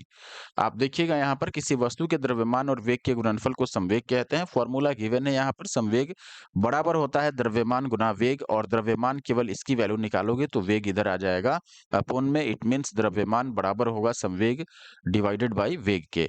नेक्स्ट सवाल है, बल किसका गुणनफल है? एफ इक्वल टू, फॉर्मूला आपको याद होगा, न्यूटन के दूसरे गति नियम से ये प्राप्त होता है। F equal to m a. M का मतलब द्रव्यमान और ए का मतलब क्या है? त्वरण। तो द्रव्यमान और त्वरण के गुणनफल को क्या कहा जाता है दोस्तों? बल कहा जाता है। तो बल द्रव्यमान और त्वरण का गुणनफल होता है। बल एक सदिश राशि है, याद रखिएगा, और इसका जो ऐसा यूनिट होता है वो न्यूटन होता है। आप यहाँ एक्सप्लेनेशन में भी देख सकते हैं, बल वह धक्का या खिंचाव है जो वस्तु के द्वारा दूसरी वस्तु को एक जगह से दूसरे जगह उसकी स्थिति में परिवर्तन कर देती है, और इसके लिए जो भी आरोपित किया जाता है उस पर वो बल है। खींचने या धकेलने की क्रिया में जो भी भौतिक राशि का हम इस्तेमाल करते हैं वो बल है। बल का फॉर्मूला दिया गया है यहाँ पर। ये सारी चीजें मैंने ऑलरेडी बता दी हैं। अगला सवाल आप देखिएगा 70वीं बीपीएससी का है, जो कि लेटेस्ट सवाल है। हालांकि एग्जाम तो 71वीं का भी हो गया है, लेकिन घटना चक्र की बुक अभी तक 71वीं एग्जाम तक अपडेटेड नहीं आई है। लास्ट 17वीं तक का ही है। आप देखिएगा निम्नलिखित में से कौन-सा एक गैर संपर्क बल है? ध्यान से समझिएगा, गैर संपर्क का मतलब कॉन्टैक्टलेस यानी बिना कॉन्टैक्ट में आए जो बल अप्लाई हो जाता है। जैसे मान लो मैं बोलूँ कि देखो ये ईंट है, इसको इधर धकेलना है, तो आपको इसको कॉन्टैक्ट करना पड़ेगा यानी इसको टच करोगे, पहले स्पर्श करोगे तब तो इस पर बल लगाओगे आगे की तरफ। बात है कि नहीं? बिना उसको छुए तो नहीं बल लगा दोगे दूर से। तो यहाँ पर गैर संपर्क का मतलब बिना उसको छुए जो बल लग जाए। तो ऐसा देखिए प्रभावी बल, घर्षण बल तो आप देखेंगे ज़मीन घर्षण बल लगाता है तो ज़मीन में टच होना आवश्यक है, तभी घर्षण बल अप्लाई होगा। प्रभावी बल भी वैसा ही है, लेकिन चुंबकीय बल जो है ये बिना टच किए काम कर जाता है। जैसे एक मैग्नेट यहाँ पर है, नॉर्थ पोल है, एक यहाँ पर है, साउथ पोल है, तो ये एक-दूसरे को अट्रैक्ट कर लेगा। बिना टच किए ही अट्रैक्ट कर लेगा, भले बाद में टच हो जाए। तो बिना ये टच किए फ़ोर्स अप्लाई हो जा रहा है, इसीलिए यह गैर संपर्क बल हुआ। ऑप्शन ए यहाँ पर सही उत्तर है। अब देखिएगा दोस्तों, गैर संपर्क बल वे बल होते हैं जो वस्तु पर उसके साथ किसी भी भौतिक संपर्क के बिना ही कार्य करते हैं, यानी फिजिकली वो कांटेक्ट नहीं करते हैं, बिना कांटेक्ट किए ही फोर्स अप्लाई हो जाता है। चुंबकीय बल एक गैर संपर्क बल का उदाहरण है, जबकि घर्षण बल तथा प्रभावी बल संपर्क बल का उदाहरण है। गैर संपर्क बल में वस्तु एक दूसरे के साथ संपर्क होने की संभावना कम रहती है। अगला सवाल है, यदि किसी घन के आयतन यानी वॉल्यूम और पृष्ठ क्षेत्रफल यानी कि सरफेस एरिया को निरूपित करने वाली संख्याएं समान हो। अब उनको निरूपित करने वाली संख्याएं समान है, इसका सीधा मतलब हुआ कि सरफेस एरिया और वॉल्यूम जो है वो दोनों बराबर हो गया। तो ऐसे में उस घन के किनारे की लंबाई लेंथ ऑफ द एज ये आपको पूछा गया है। अच्छा देखो, मैं पूछूं कि वॉल्यूम का फॉर्मूला क्या होता है, आप बोलोगे एल क्यूब, जहां एल क्या है, घन का किनारा है। और अगर सरफेस एरिया की बात करें तो ये कितना होता है, 6l स्क्वायर, अगर आपको फॉर्मूला याद हो। चूंकि दोनों ही वैल्यू बराबर है तो आप दोनों को सेम कर दो, एल क्यूब बराबर हो जाएगा 6l स्क्वायर। एल स्क्वायर से एक क्यूब कैंसिल आउट होगा, यानी कि 2l इसमें से कम हो जाएगा, तो एक एल अभी बचा रह जाएगा, इधर 6 रह जाएगा। तो ऑप्शन डी आपका एल की वैल्यू 6 आ रहा है। यहाँ भी वही चीजें की गई हैं, घन का आयतन एल क्यूब है और घन का जो पृष्ठ क्षेत्रफल ये 6l स्क्वायर होता है, दोनों को बराबर किया, एल स्क्वायर से इसमें से 2 माइनस कर दिया, तो एक एल की वैल्यू कितनी आ गई, 6। अगला सवाल, इसमें आपसे ऊर्जा संरक्षण का आशय पूछा गया है। ऊर्जा संरक्षण का मतलब क्या होता है? देखिए, संरक्षण का मतलब कि उतना ही बना रहना, चेंज नहीं होना। हालांकि ऊर्जा संरक्षण के सिद्धांत में आपने पढ़ा होगा कि ऊर्जा को न तो उत्पन्न किया जा सकता है, ना ही नष्ट किया जा सकता है, बस इसका रूप बदल यानी रूप में परिवर्तन किया जा सकता है, फॉर्म चेंज किया जा सकता है। जैसे प्रकाश ऊर्जा को किसी और ऊर्जा में बदल देना, विद्युत ऊर्जा को प्रकाश ऊर्जा में बदल देना। तो देखिए, ऊर्जा का सृजन और विनाश होता है, ये तो गलत है। ऊर्जा का सृजन हो सकता है, ये भी गलत है। ऊर्जा का सृजन नहीं हो सकता लेकिन विनाश हो सकता है, ये भी गलत है। सृजन भी नहीं हो सकता, विनाश भी नहीं हो सकता। ऊर्जा का न तो सृजन हो सकता है और न ही विनाश हो सकता है, यही सही है, बस उसका फॉर्म चेंज होता है। तो आप यहाँ देखिएगा, ऊर्जा संरक्षण के मूल सिद्धांत के अनुसार ऊर्जा न तो सृजित हो सकती है और न ही उसका विनाश किया जा सकता है। अगला सवाल है दोस्तों, हमारे द्वारा उपयोग किए जाने वाले ऊर्जा के अधिकांश स्रोत संग्रहित और ऊर्जा का प्रतिनिधित्व करते हैं। निम्नलिखित में से कौन सा अंततः सूर्य की ऊर्जा से व्युत्पन्न नहीं होता है? इनमें से कौन सा है जो सूर्य की ऊर्जा से उत्पन्न नहीं होता?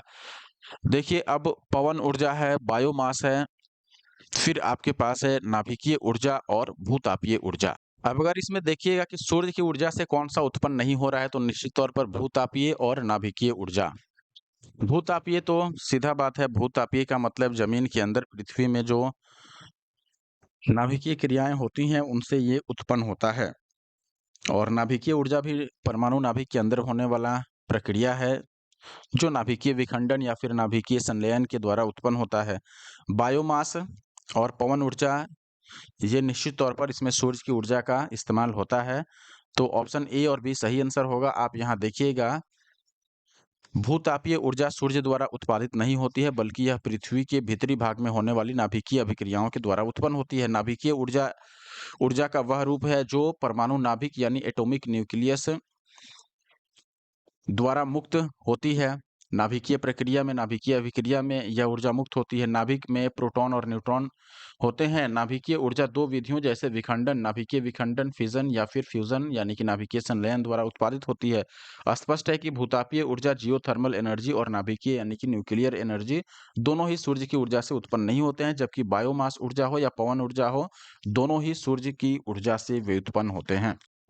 अगले सवाल पर आने से पहले दोस्तों आपसे रिक्वेस्ट है कि अगर आप हमारे YouTube channel the GS solver पे नए हैं, आपको ये वीडियो पसंद आ रहा है तो वीडियो को ज़रूर लाइक कर दें दोस्तों, और कमेंट सभी लोग ज़रूर किया कीजिए। जो भी दोस्त हमारे इस यूट्यूब चैनल पे नए हैं, अभी तक सब्सक्राइब नहीं किए हैं, वो ज़रूर इसे सब्सक्राइब कर लें, ताकि ऐसे और वीडियो देखने को मिलता रहे। क्लास की पीडीएफ एज़ ऑलवेज आपको हमारे टेलीग्राम ग्रुप पर मिल जाएगा। और अब अगला प्रश्न देखते हैं, हवाओं की ऊर्जा होती है कौन-सी, यानी हवाओं में कौन-सी ऊर्जा होती है? स्थितिज होती है, गतिज होती है, वैद्युत होती है, या दोनों ही होती है, स्थितिज और गतिज? देखिए, हमने पढ़ा था दोस्तों कि किसी वस्तु की स्थिति के कारण जो उसमें ऊर्जा होती है उसको स्थितिज ऊर्जा, और किसी वस्तु की गति के कारण उसमें जो ऊर्जा होती है उसको गतिज ऊर्जा कहते हैं। और हवाएँ चूँकि गति में रहती हैं, इसीलिए इनमें गतिज ऊर्जा होती है। So that option B is the correct answer. अगला सवाल पर बढ़ने से पहले आप एक्सप्लेनेशन देखिए, बहती हुई हवा है अगर, तो उसमें केवल गतिज ऊर्जा होगी। हवाओं की गतिज ऊर्जा को अन्य ऊर्जा के अन्य रूपों जैसे विद्युत या फिर यांत्रिक ऊर्जा में परिवर्तित किया जाता है। पवन ऊर्जा जिसको आप बोलते हैं, आप देखते हैं पवन चक्कियों के माध्यम से विद्युत ऊर्जा उत्पन्न की जाती है, तो हवाओं की ऊर्जा को ही विद्युत ऊर्जा में बदलना हुआ। अगला सवाल आप देखिएगा, वायु शक्ति यानी विंड पावर में ऊर्जा का कौन-सा रूप विद्युत ऊर्जा में परिवर्तित होता है? निश्चित रूप से गतिज ऊर्जा।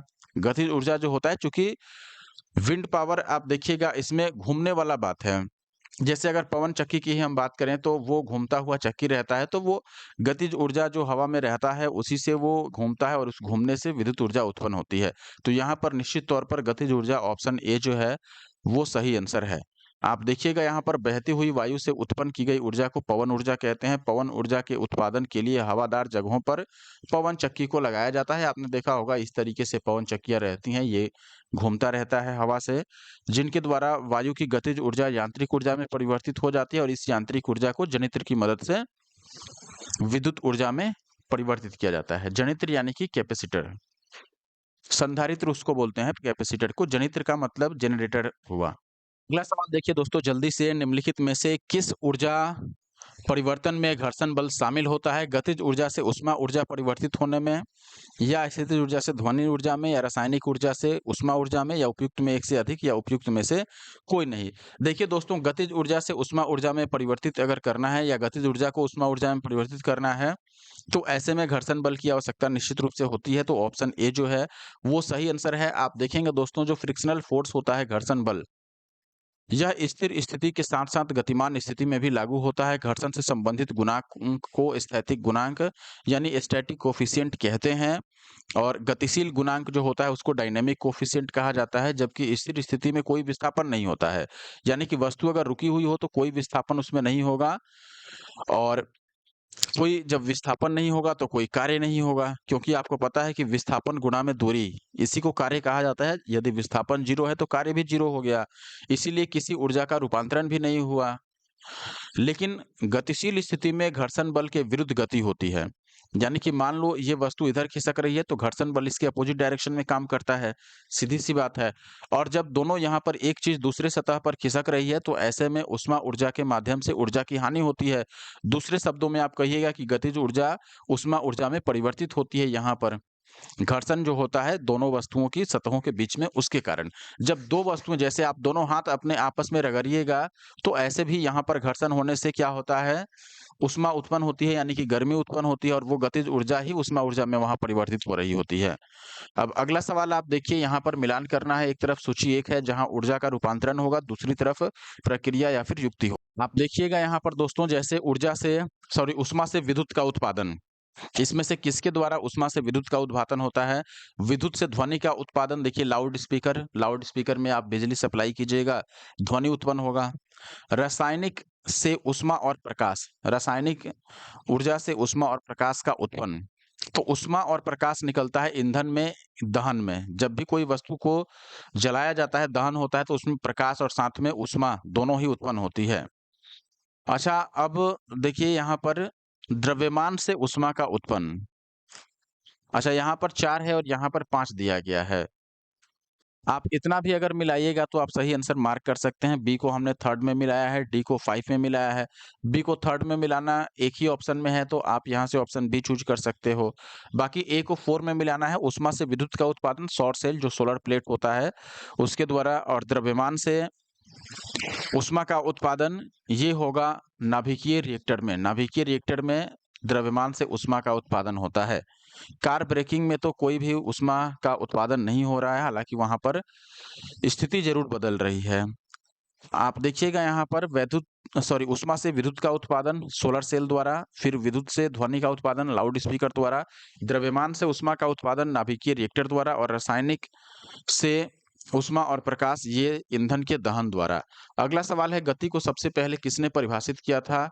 न्यूटन ने, टॉल्मी में, केपलर ने या फिर गैलीलियो ने? तो गति को सबसे पहले परिभाषित किया था दोस्तों गैलीलियो ने। ऑप्शन ए जो है वो सही आंसर है। गैलीलियो ही पहला इंसान है जिन्होंने रेखीय गति को परिभाषित किया था। उनके अनुसार प्रति इकाई समय में तय की गई दूरी को गति का मतलब यहाँ चाल से है, रफ्तार से है, स्पीड से है। तो प्रति इकाई समय में तय की गई दूरी को गति यानी कि चाल, स्पीड कहते हैं। फिर न्यूटन ने पिंडों एवं वस्तुओं की गति का वर्णन करने के लिए गति के नियम प्रतिपादित किए। तो ऑप्शन ए इस प्रकार सही आंसर है। अगला सवाल है, न्यूटन की गति का पहला नियम जाना जाता है जड़ता के नियम। मैंने बताया था जड़त्व के नियम भी कहा जाता है क्योंकि इसकी परिभाषा न्यूटन के पहले गति नियम से ही प्राप्त होती है। आप देखिएगा न्यूटन का पहला गति नियम को जड़त्व का नियम, लॉ ऑफ इनर्शिया कहा जाता है। हमने नोट्स में भी बताया था आपको।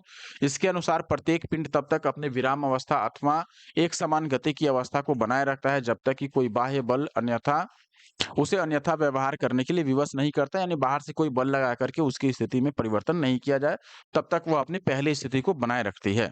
अगला सवाल है दोस्तों, एक ट्रेन जैसे ही चलना शुरू करती है उसमें बैठे हुए यात्री का सिर पीछे की ओर झुक जाता है, इसका कारण क्या है? मान लो ये ट्रेन है, इस पर ये आदमी बैठा हुआ है, ये इसका सिर है। ट्रेन अचानक से आगे बढ़ेगी तो यात्री का सिर अचानक से पीछे थोड़ा जरूर होता है। कारण है इसका जड़त्व। और देखिए यहाँ पर पहले से ट्रेन रुकी हुई थी, इसीलिए यहाँ पर स्थिर जड़त्व आएगा। अगर ट्रेन पहले से गति में रहती और तब व्यक्ति बैठा हुआ है, ये गति में है ट्रेन, और फिर अचानक से ट्रेन में ब्रेक लग जाए, तो अचानक से ब्रेक होने पर क्या होता है, आदमी आगे की तरफ हो जाता है। तो पहले से जो स्थिति थी वो गति की स्थिति थी, तो ऐसे में यहाँ पर गति का जड़त्व रहता है, जिसको गतिज जड़त्व कहते हैं। यानी गतिज जड़त्व के कारण ही व्यक्ति आगे की तरफ खिसक जाता है, क्योंकि ट्रेन जब गतिशील थी उसके साथ जो व्यक्ति था उसका शरीर भी गति में था। अब जैसे ही अचानक ट्रेन रुक जाती है, लेकिन व्यक्ति तो नहीं रुकता है, व्यक्ति अपनी पहली अवस्था यानी गति की अवस्था बनाए रखना चाहेगा। इसीलिए इस कंडीशन में ये आगे की तरफ बढ़ जाता है और व्यक्ति को अपना फोर्स लगा करके, अपना बल लगा करके अपने शरीर को कंट्रोल करना पड़ता है ताकि आगे की तरफ गिरे नहीं। इसीलिए आदमी कोई ना कोई चीज़, डंडा वगैरह या उसमें जो पकड़ने के लिए वस्तुएँ दी रही गई होती हैं, उसको पकड़ के बैठा रहता है, और वही स्थिति यहाँ पर भी है। अब आगे यहाँ पर ऑप्शन ए सही है। आई होप कि आप गतिज जड़त्व और स्थिरता का जड़त्व दोनों में अंतर समझ पाए होंगे। यात्री ट्रेन के एकाएक चल देने से पीछे की ओर गिर जाते हैं। इसका कारण यह है कि यात्री के शरीर का निचला हिस्सा जो गाड़ी के संपर्क में है, यह हिस्सा गाड़ी के साथ साथ चलने लगता है, परंतु ऊपरी हिस्सा स्थिरता के कारण या स्थिर जड़त्व के कारण विराम की अवस्था में ही बने रहने का प्रयत्न करता है, जिसके कारण यात्री के शरीर का ऊपरी हिस्सा पीछे की ओर झुक जाता है, जबकि नीचे वाला हिस्सा ट्रेन के साथ आगे बढ़ जाता है। तो आगे बढ़ते हैं अब हम भी अपने क्वेश्चन के साथ। अगला सवाल आपके साथ मिलता-जुलता।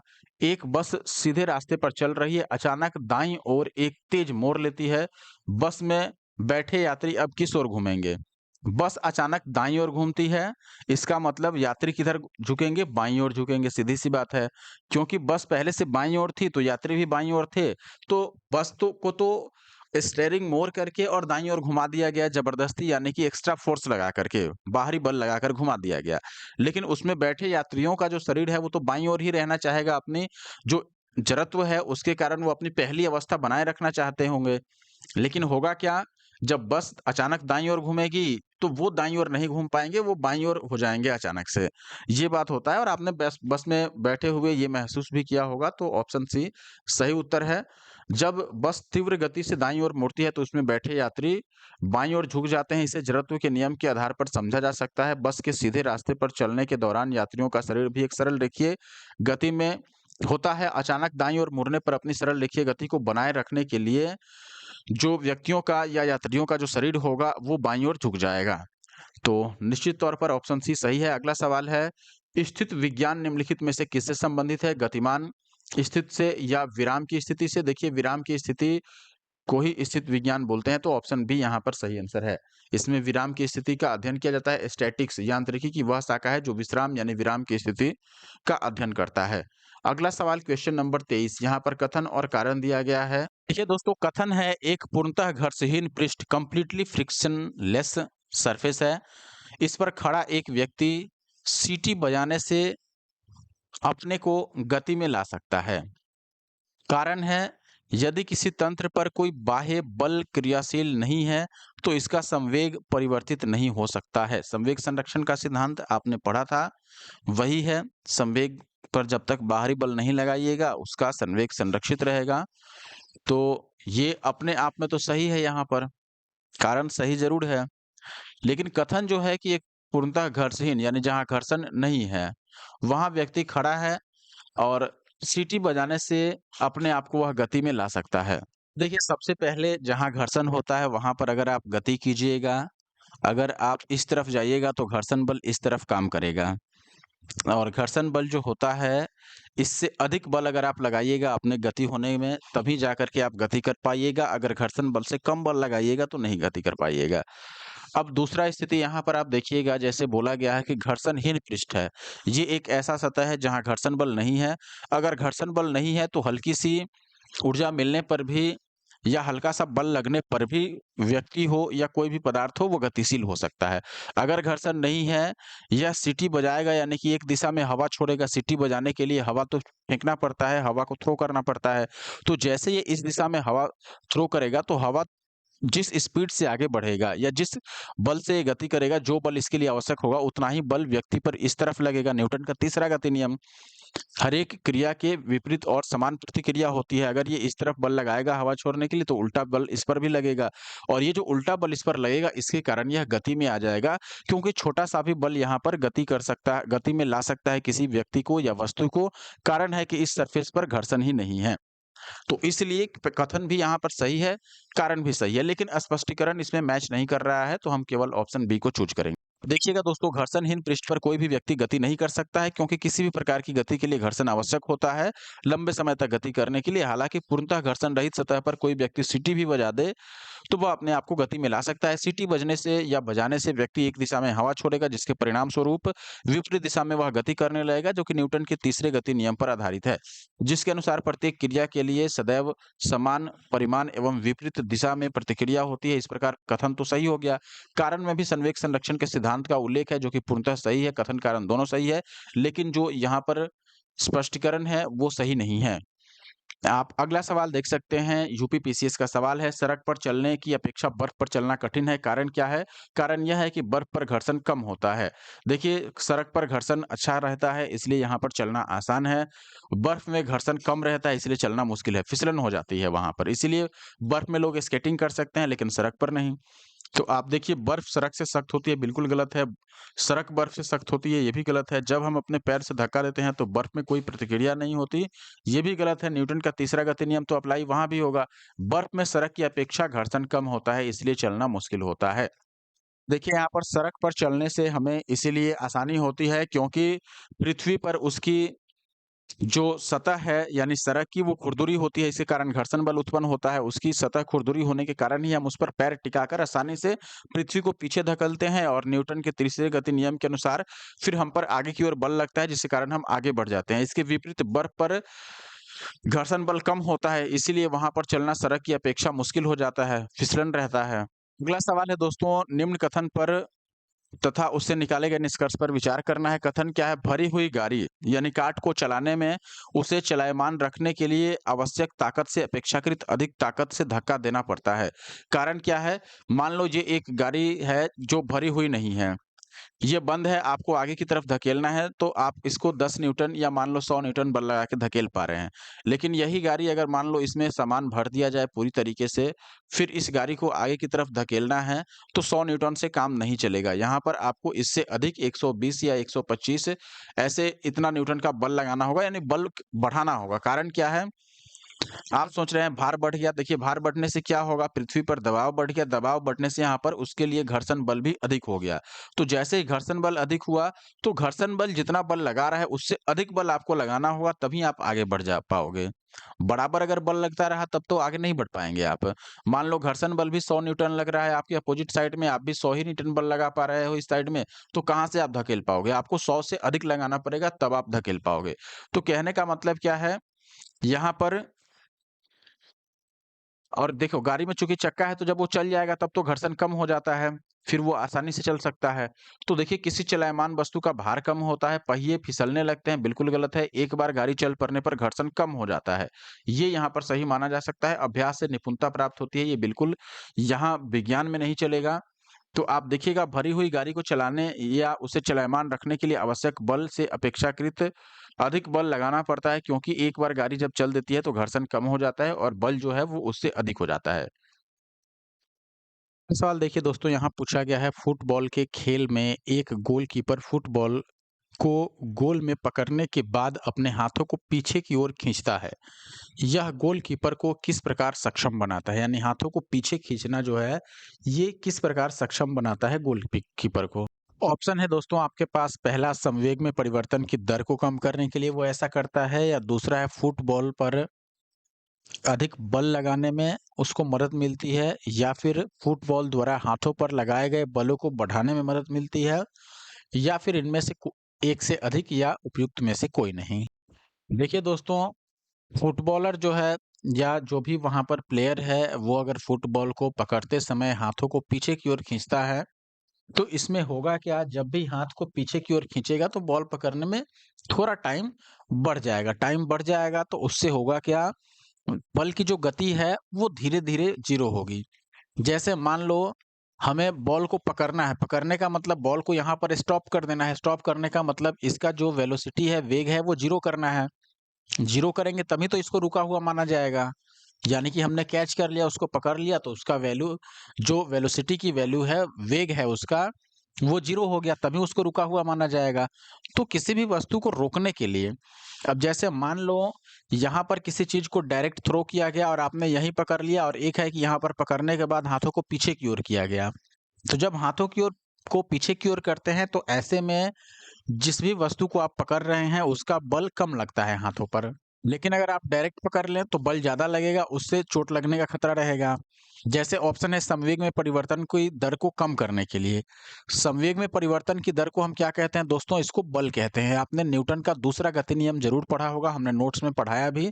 संवेग में परिवर्तन की दर को बल कहा जाता है, और यहाँ पर संवेग में परिवर्तन की दर को कम करना यानी कि बल को कम करने के लिए, जब भी हम बॉल को पकड़ेंगे, हाथ को पीछे की ओर खींचेंगे तो उससे संवेग में परिवर्तन की दर कम हो जाएगा, क्योंकि टाइम बढ़ जाएगा। संवेग में परिवर्तन की दर, इसका मतलब क्या हुआ, एम वी टू और माइनस एम वी वन, यानी वी टू का मतलब लास्ट वाला वेग और वी वन मतलब पहला वाला। इसको जनरली लोग या हम लोग खुद फिजिक्स में इसको यू और वी से दर्शाते हैं। लास्ट वाले वेग को हम वी लिखते हैं और शुरू वाले को यू, डिवाइडेड बाई टी। ये हुआ संवेग में परिवर्तन की दर, यानी कि ये बल के बराबर हुआ। इसको हमने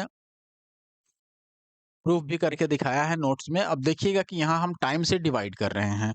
अब यदि हम टाइम की वैल्यू को बढ़ा दें तो ये ओवरऑल वैल्यू क्या हो जाएगा, बल की वैल्यू कम हो गई, क्योंकि टाइम जो है वो डिनोमिनेटर है, अंश बटा हर, ये हर है। तो हर की वैल्यू अगर बढ़ रही है तो उससे क्या होगा, ओवरऑल जो फाइनल रिजल्ट है वो कम हो जाएगा, यानी बल की वैल्यू घट जाएगी, और बल की वैल्यू अगर घटेगी तो ऐसे में चोट कम लगेगा, बल कम महसूस होगा। डायरेक्ट अगर आप पकड़ते हैं तो चोट लगने का आशंका बना रहता है, इसलिए ऑप्शन ए यहाँ पर सही आंसर है। आप देखिएगा फुटबॉल के खेल में एक गोलकीपर गोल में तेज गति से आ रही फुटबॉल को लपकते समय अपने हाथों को पीछे की ओर खींचता है, और इस प्रकार गोलकीपर गेंद यानी फुटबॉल के वेग को शून्य करने में अधिक समय लगाता है, और इस प्रकार फुटबॉल में संवेग परिवर्तन की दर जो होती है वो कम हो जाती है, और इस कारण से तेज गति से आ रही फुटबॉल का प्रभाव जो है वो हाथों पर कम पड़ता है। यदि अचानक से आप रोक लीजिएगा तो तीव्र गति से आ रही फुटबॉल का वेग बहुत कम समय में 0 होगा, जिससे फुटबॉल में संवेग में परिवर्तन की दर बढ़ जाएगी। टाइम घटेगा तो संवेग में परिवर्तन की दर बढ़ जाएगी, यानी बल बढ़ गया। अधिक बल अगर लगेगा आपके हाथों पर या गोलकीपर के हाथों पर तो चोट लगने की आशंका रहेगी। इसीलिए वो हाथों को पीछे की ओर खींचता है और ये क्रिकेट बॉल पकड़ते समय भी ये नियम लागू होता है। न्यूटन के दूसरे गति नियम से यह संबंधित है। देखिए दोस्तों, अगला प्रश्न है आपके सामने, प्रत्येक क्रिया के लिए एक समान और विपरीत प्रतिक्रिया होती है, यह नियम किसने दिया था? देखिए, प्रत्येक क्रिया के लिए समान और विपरीत प्रतिक्रिया होता है, यह न्यूटन का तीसरा गति नियम है। मैंने नोट्स में भी बहुत अच्छे से पढ़ा दिया है। आइंस्टीन ने ऐसा कोई नियम नहीं नहीं दिया है, ना ही हेंडन ने और ना ही बोर ने। प्रकृति में दोस्तों बल कभी भी अकेला नहीं पाया जाता है। दो पिंडों के बीच परस्पर अन्योन्य क्रिया बल है, यानी कि ये एक पिंड है, ये दूसरा पिंड है। अगर इसका बल इस पे अप्लाई हो रहा है तो ये भी इस पर बल अप्लाई करता है। बल सदैव युगल में पाए जाते हैं दोस्तों, साथ ही दो पिंडों के बीच परस्पर बल सदैव समान एवं विपरीत दिशा में होते हैं। न्यूटन ने इस धारणा को गति के तृतीय नियम के रूप में व्यक्त किया, जो इस प्रकार है, प्रत्येक क्रिया की सदैव समान एवं विपरीत दिशा में प्रतिक्रिया होती है। अगला सवाल है आपके पास दोस्तों, केंद्राभिमुखी बल, जिसको हम अभिकेंद्री बल कहते हैं, सेंट्रीपेटल फोर्स, इसके लिए जिम्मेदार है? अंतरिक्ष में वस्तु की स्वतंत्र गति के लिए, वस्तु को वृत्ताकार पथ पर गतिशील रखने के लिए, या वस्तु को सीधे रेखा के साथ उड़ाना, या उपयुक्त में एक से अधिक, या इनमें से कोई नहीं? देखिए दोस्तों, जब भी कोई वस्तु वृत्तीय गति करती है, यानी कि सर्कुलर पथ पर अगर वो गति करेगी, पाथ सर्कुलर है अगर, तो ऐसे में इस सर्कल के सेंटर की ओर एक फोर्स अप्लाई होता है, और ये जो सेंटर की ओर फोर्स अप्लाई हो रहा है, इसी को हम सेंट्रीपेटल फोर्स यानी कि केंद्राभिमुखी बल या अभिकेंद्री बल बोलते हैं। और जब भी कोई वस्तु वृत्तीय पथ पर गति करती है तो वहां पर जो बल अप्लाई होता है, जैसे यहाँ पर मुड़ने के लिए जो बल अप्लाई होता है, केंद्र की ओर झुकाव जिसके कारण होता है, उसको केंद्रा केंद्राभिमुखी यानी कि अभिकेंद्री बल कहते हैं। तो यहाँ पर ऑप्शन बी इसके लिए सही उत्तर होगा। आप देखिएगा, एक समान वृत्तीय गति यूनिफॉर्म सर्कुलर मोशन में गति स्थिर होती है, लेकिन दिशा बदलती रहती है, लगातार दिशा बदलती है। दिशा वेग बदलने के लिए जिस बल की आवश्यकता होती है उसे अभिकेंद्र बल कहते हैं। उदाहरण के लिए, यदि किसी धागे से बंधे हुए पत्थर को कोई व्यक्ति वृत्ताकार पथ पर घुमाता है तो धागे को छोड़ने से पहले पत्थर एक निश्चित चाल से वृत्ताकार पथ पर ही गति करता है। प्रत्येक बिंदु पर उसकी गति की दिशा जो है वो बदलती रहती है। दिशा के परिवर्तन में वेग का परिवर्तन यानी कि सम्मिलित है। जिस बल के कारण यह त्वरण होता है तथा जो पत्थर को वृत्ताकार पथ में गतिशील रखता है, वह बल केंद्र की ओर लगता है। इस बल को अभिकेंद्र बल सेंट्रीपिटल फोर्स कहते हैं। इस बल की अनुपस्थिति में पत्थर एक सरल रेखा में मुक्त रूप से गतिशील हो जाएगा, यानी कि वो वृत्ताकार पथ पर गति नहीं कर पाएगा। पृथ्वी के चारों ओर चंद्रमा की गति अभिकेंद्र बल का उदाहरण है, इसके कारण ही होता है। अभिकेंद्र बल पृथ्वी के आकर्षण बल के कारण ही मिल पाता है। यदि ऐसा कोई बल न हो तो चंद्रमा एक समान गति से सरल रेखीय पथ पर चलने लगेगा, न कि वो चारों तरफ गोल गोल घूमेगा। अगला सवाल देखिएगा दोस्तों, एक प्रभावी कोरियोलिस बल किस कारण होता है? सौर प्रणाली के कारण, या पृथ्वी के घूर्णन के कारण, या फिर पृथ्वी का आंतरिक भाग के कारण, या कोलोराडो और खारी धारा के द्वारा, या फिर इनमें से एक से अधिक, या कोई नहीं? ये दोस्तों, पृथ्वी की जो घूर्णन गति होती है, यानी अर्थ का जो रोटेशन होता है, उसके कारण जो बल उत्पन्न होता है उसको कैरियोलिस बल कहा जाता है। तो यहाँ पर ऑप्शन बी जो है वो सही उत्तर होगा। पृथ्वी के घूर्णन के कारण यह बल प्रभावी होता है, इसीलिए कैरियोलिस बल के लिए जो सही उत्तर होगा वो पृथ्वी का घूर्णन होगा। आप देखिएगा दोस्तों, वायुमंडलीय दाब में भिन्नता के कारण वायु गतिमान होती है निश्चित तौर पर, यानी कि अधिक दाब से कम दाब की तरफ। मान लो एक स्थान ए है और एक स्थान बी है, और ए पर वायु का जो प्रेशर है वो 10 एटीएम है मान लो, और बी पर मान लो ये 5 एटीएम है। तो ऐसे में क्या होगा, अधिक जो जिधर दाब अधिक है और जिधर दाब कम है, तो अधिक से कम की तरफ इसका प्रवाह होगा। तो यहाँ पर वही बोल रहा है, इस क्षैतिज गतिज वायु को पवन कहते हैं। पवनें उच्च दाब से कम दाब यानी निम्न दाब की ओर प्रवाहित होती है। पृथ्वी का अपने अक्ष पर घूर्णन पवनों की दिशा को भी प्रभावित करता है, यानी कि पृथ्वी जो अपने अक्ष पर घूमती है उसके कारण पवन की दिशा भी प्रभावित होती है। पृथ्वी के घूर्णन द्वारा लगने वाले बल को कोरियोलिस बल कहा जाता है। कोरियोलिस बल अक्षांशों के कोण के सीधा समानुपात में बढ़ता है। यह ध्रुवों पर सबसे अधिक होता है, जबकि विषुवत वृत्त पर यह अनुपस्थित होता है। यानी कि मान लो अगर यह पृथ्वी है तो इस स्थान पर क्या होगा, इसकी वैल्यू 0, और विषुवत वृत्त पर इसकी वैल्यू मैक्सिमम होगी, विषुवत वृत्त पर 0 होगी सॉरी, और ध्रुवों पर यानी कि जो पोल्स हैं, मान लो ये नॉर्थ पोल और ये साउथ पोल है, तो यहाँ पर वैल्यू इसकी मैक्सिमम होगी। अब आगे बढ़ जाते हैं, अगला सवाल है आपके पास, आप देखिएगा, एक मनुष्य स्थिर नाव से 5 मीटर प्रति सेकंड की चाल से कूदा और नाव 0.5 मीटर प्रति सेकंड की चाल से खिसकी, बताए कि नाव का द्रव्यमान मनुष्य के द्रव्यमान का कितना गुना है। समझ पाए दोस्तों, तो ओवरऑल यहाँ पर द्रव्यमान का अनुपात बताना है हमें, यानी कि नाव का द्रव्यमान और मनुष्य के द्रव्यमान का क्या अनुपात है। देखिए, ये जो सिस्टम है यहाँ पर, नाव और मनुष्य का कूदना, दोनों का ओवरऑल जो संवेग होगा वो 0 होगा ऐसे कंडीशन में। यानी कि अगर आप लिखो नाव का संवेग और प्लस मैं p लिख देता हूँ यहाँ संवेग के लिए, और व्यक्ति का यानी कि मान लो पुरुष के लिए हम क्या लिख लें, मेल m लिख देते हैं, उसके लिए उसका मोमेंटम दोनों का सम जो होगा वो 0 होगा। अच्छा, मोमेंटम कैसे निकालते हैं, p इक्वल टू फॉर्मूला होता है mv, m का मतलब मास और v का मतलब वेलोसिटी। तो देखिए, वेलोसिटी दोनों की पता है हमें। नाव के लिए मान लो जो इसका द्रव्यमान है वो मैंने एम बी मान लिया, बी फॉर बोट, और इसका जो वेलोसिटी है वो नाव का 5, अच्छा, एक मनुष्य स्थिर नाव से 5 मीटर, ये 5 मीटर प्रति सेकंड जो है स्पीड, ये मनुष्य का है, नाव का है 0.5, तो नाव के लिए 0.5 हो गया, और प्लस व्यक्ति का मास हम मान लेते हैं m, और पर्सन के लिए मैं p ही रहने देता हूँ, चलो कोई बात नहीं, या आप चाहो तो इसको m1 और इसको m2 मान लो, ये ज़्यादा अच्छा है। और इसका जो स्पीड वेग है वो है 5, तो mv हमने लिख दिया, यहाँ पर ये वैल्यू 0 होगा। अब देखो, यहाँ एक चीज़ समझ लेना दोस्तों, इसमें से किसी एक वैल्यू को आपको नेगेटिव लेना पड़ेगा, क्योंकि उल्टा डायरेक्शन में चल रहा है। डायरेक्शन अपोजिट होने पर, चूंकि वेक्टर क्वांटिटी है, संवेग जो है वह क्या है, वेक्टर है, यानी कि सदिश राशि है, तो एक वैल्यू या तो आप नाव वाले को 0 ले लो, या नाव वाले को पॉजिटिव ले रहे हो तो पर्सन वाले को नेगेटिव ले लो। किसी एक डायरेक्शन को अगर आप पॉजिटिव लोगे तो दूसरा डायरेक्शन नेगेटिव होगा। तो यहाँ पर आप देखोगे कि m1 इंटू 0.5, इसकी वैल्यू m2 और इंटू के 5 के बराबर हो गया। तो आप m1 और m2 का अगर रेशियो निकालोगे तो कितना हो जाएगा, देखो m1 डिवाइडेड बाई m2, ये कितना होगा 5 बाई 0.5, ये डेसिमल हटाओगे तो यहाँ आ जाएगा, ये कैंसिल आउट होकर 10 आएगा, यानी 10 गुना ओवरऑल इसका सही आंसर होगा, जो कि ऑप्शन डी है।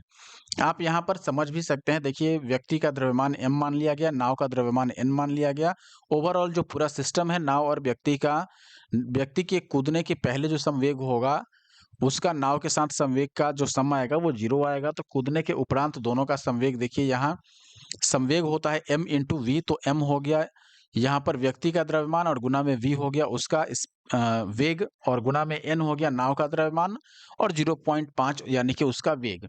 फिर यहाँ पर जैसे मैंने कैलकुलेट किया है वैसे कैलकुलेट करके वैल्यू यहाँ पर 10 आ गया है। अगला सवाल आप देखिएगा, एक 0.12 केजी द्रव्यमान की गेंद है जो 20 मीटर पर सेकंड की चाल से चल रही है, इसकी दी ब्रोगली तरंगदैर्घ्य क्या होगी, ये हमें बताना है। अब इसके लिए फॉर्मूला आपको जरूर पता होना चाहिए कि जब भी आपको दी ब्रोगली तरंगदैर्घ्य निकालना हो तो उसके लिए फॉर्मूला आपको जरूर याद रखना चाहिए। द ब्रोगली जो तरंगदैर्घ्य है उसको लैम्डा से जनरली दर्शाया जाता है, और लैम्डा के लिए जो फॉर्मूला यूज होता है मैं इधर लिख देता हूँ। देखिए, लैम्डा के लिए जो फॉर्मूला यूज होता है, इस तरीके से हम लैम्डा को दर्शाते हैं, जनरली ऐसे लिखा जाता है ये, तो मैं वैसे ही लिख देता हूँ, कोई बात नहीं। देखिए, लैम्डा की जो फॉर्मूला होता है ये h बाई पी होता है। h का मतलब क्या हुआ, h का मतलब होता है प्लांक स्थिरांक या नियतांक आप कह सकते हो, प्लांक कांस्टेंट, और जो p है, p का मतलब तो संवेग हुआ अपना मोमेंटम।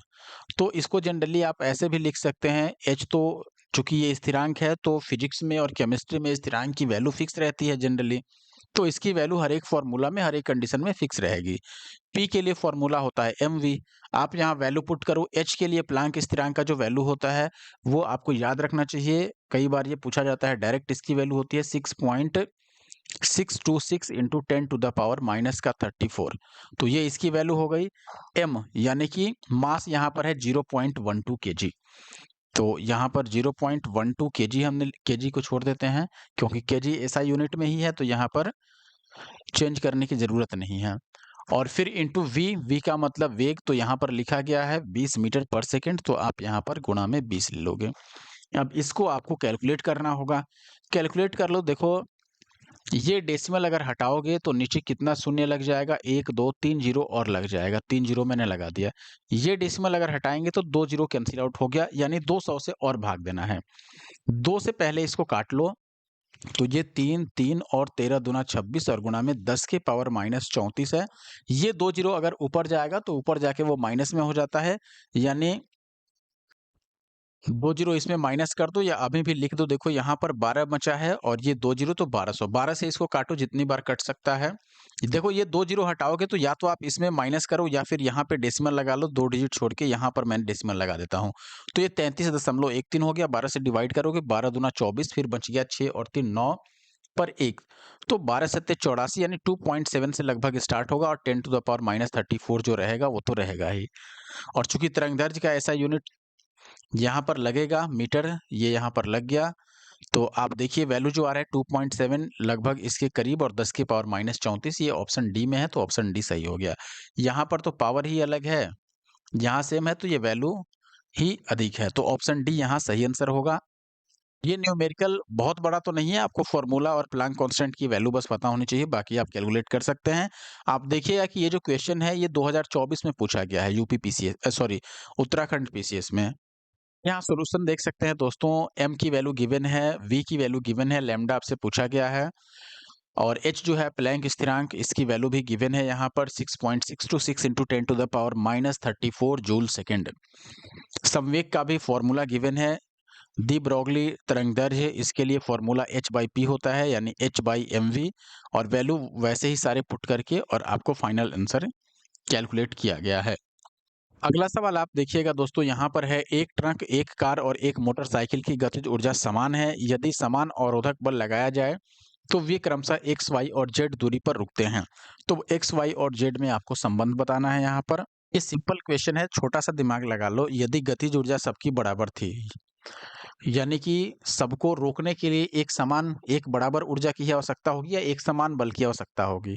एक समान अवरोधक बल भी लगा दिया गया, यानी बराबर बराबर बल लगाकर रोका गया, तो निश्चित तौर पर दोनों के, तीनों के द्वारा तय की गई जो दूरी होगी वो भी समान होगी। मान लो ये ट्रक है, ये कार है और ये साइकिल है। साइकिल को मैं बाइसिकल लिख देता हूँ। इनकी अगर गतिज ऊर्जा समान है और सब पर समान फोर्स अप्लाई करोगे तो समान दूरी पर ही रुकेगा। या तो वो ये यहीं रुक जाए तो बिल्कुल, या तो सबके लिए डिस्टेंस जीरो तो नहीं होगा, ब्रेक लगाते हैं तो बिल्कुल एट ए टाइम नहीं रुकता है, थोड़ा आगे बढ़ के ही रुकता है। लेकिन जितना आगे ये बढ़ेगा उतना ही ये और उतना ही ये, यानी कि डिस्टेंस जो होगा वो सेम होगा। ऑप्शन सी जो है वो सही आंसर है। आप यहाँ पर पढ़ भी सकते हैं, वही चीजें लिखी गई है कि गतिज ऊर्जा समान, पहला केस समान अवरोधक बल लगाया गया, तो जब दोनों ही समान हो गया तो डिस्टेंस भी समान होगा, इसमें कोई दो राय नहीं है। अगला सवाल है, दो समान द्रव्यमान की वस्तुओं की गतिज ऊर्जाओं का अनुपात दिया गया है, उनकी वेगों का अनुपात क्या होगा। गतिज ऊर्जा यानी कि काइनेटिक एनर्जी के लिए फॉर्मूला आपने देखा होगा कि 1/2 mv², ये फॉर्मूला होता है, हाफ mv²। अब रेशियो निकालना है अगर दोनों का, तो देखो दोनों का आप जहां पर रेशियो अगर लोगे, मान लो पहले का द्रव्यमान m1 है और वेग v1 है, ठीक है, तो दूसरे के लिए मैं रेशियो ऐसे लिखता हूं, देखो 1/2 m1 और v1 का स्क्वायर, ये पहले का गतिज ऊर्जा, दूसरे का 1/2 m2 और v2 का स्क्वायर, ऐसे आप लिख सकते हो। फॉर्मूला में देखो 1/2 दोनों में कैंसिल आउट हो जाएगा। गतिज ऊर्जाओं का अनुपात 4 और 9 का था, तो डिवाइडेड बाई, मैंने यहाँ पर 4 और 9 यहाँ पे लिख दिया ये रेशियो। अब देखो हमसे पूछा क्या गया है, उनकी वेगों का अनुपात। समान द्रव्यमान है, द्रव्यमान समान होने का मतलब कि ये जितना है उतना ही ये है, दोनों अगर बराबर है तो हम कैंसिल आउट कर सकते हैं, यानी कि m1 और m2 दोनों ही बराबर है, तो बचेगा आपके पास v1 का स्क्वायर डिवाइडेड बाई v2 का स्क्वायर, और ये 4/9 है, तो v1/v2 कितना होगा, 4/9 किसका स्क्वायर है, 2/3 का, 2 का स्क्वायर है 4 और ये 9 का स्क्वायर, 3 का स्क्वायर है 9, तो 2 और 3 सही आंसर होगा, ऑप्शन बी। बहुत आसान है, आप यहाँ पर देख भी सकते हैं K1 और K2 की वैल्यू यहाँ पर बाई फॉर्मूला लिखा गया है। दोनों ही केस में मास को सेम रखा गया है, क्योंकि क्वेश्चन में बोला गया था द्रव्यमान सेम है। फिर रेशियो यहाँ पर लिया गया K1/K2, फॉर्मूला यहाँ पे पुट हुआ, m से m कैंसिल आउट हुआ, हाफ से हाफ कटा, v1²/v2², ये वैल्यू 4/9 आ गया। अगर स्क्वायर हटाओगे तो यहाँ स्क्वायर रूट लग जाएगा, फिर v1/v2 आपका बच जाएगा 2/3, जो आपका आंसर था। आगे बढ़ने से पहले मैं फिर कहूँगा कि अगर आप हमारे यूट्यूब चैनल पे नए हैं आपने हमारे YouTube channel the GS solver को नहीं सब्सक्राइब किया है तो ऐसे और वीडियो देखने के लिए ज़रूर सब्सक्राइब कर लें। वीडियो को अगर आपने लाइक नहीं किया है तो लाइक कर दें और साथ ही साथ दोस्तों कमेंट ज़रूर करें, ये रिक्वेस्ट है मेरा आपसे। सवाल देखिए 34th है आपके पास, साइकिल और कारों में बॉल बेयरिंग जो होता है उसका प्रयोग किया जाता है क्यों? पहिया और धुरी के बीच संस्पर्श का वास्तविक क्षेत्र बढ़ जाता है उससे? बिल्कुल नहीं। पहिया और धुरी के बीच संस्पर्श का वास्तविक क्षेत्र यानी इफेक्टिव एरिया ऑफ कांटेक्ट ये बढ़ जाता है? बिल्कुल नहीं। पहिया और धुरी के बीच जो इफेक्टिव एरिया ऑफ कांटेक्ट होता है, संस्पर्श का प्रभावी क्षेत्र जो होता है ये कम हो जाता है उससे, और कम होने से घर्षण बल कम हो जाता है जिससे स्पीड अच्छा रहता है। इसलिए ऑप्शन सी यहाँ पर सही आंसर होगा। देखिए कांटेक्ट जितना कम रहेगा, कांटेक्ट का एरिया, घर्षण बल भी उतना कम ही लगेगा। तो यहाँ पर वही बोल रहा है कि बॉल बेयरिंग का प्रयोग पहिए और धुरी के बीच संस्पर्श का प्रभावी क्षेत्र घटाने के लिए इसका इस्तेमाल होता है, और ये क्षेत्र घटने से होगा क्या? घर्षण बल कम लगता है जिससे कम बल लगाने से अधिक वह गति से गतिशील हो पाएगा पहिया। अगला सवाल 68वीं बीपीएससी का है, बॉल बेयरिंग का प्रयोग स्थैतिक घर्षण को निम्नलिखित में से किसमें परिवर्तित करने के लिए किया जाता है? स्थैतिक घर्षण को किसमें? बॉल बेयरिंग ऐसा होता है और जब ये गोल गोल घूमता है तो यह रोलिंग घर्षण करता है। रोलिंग का मतलब हो गया आपका लोटनिक घर्षण, हिंदी में इसको लोटनिक घर्षण बोला जाता है, रोलिंग को लोटनिक घर्षण।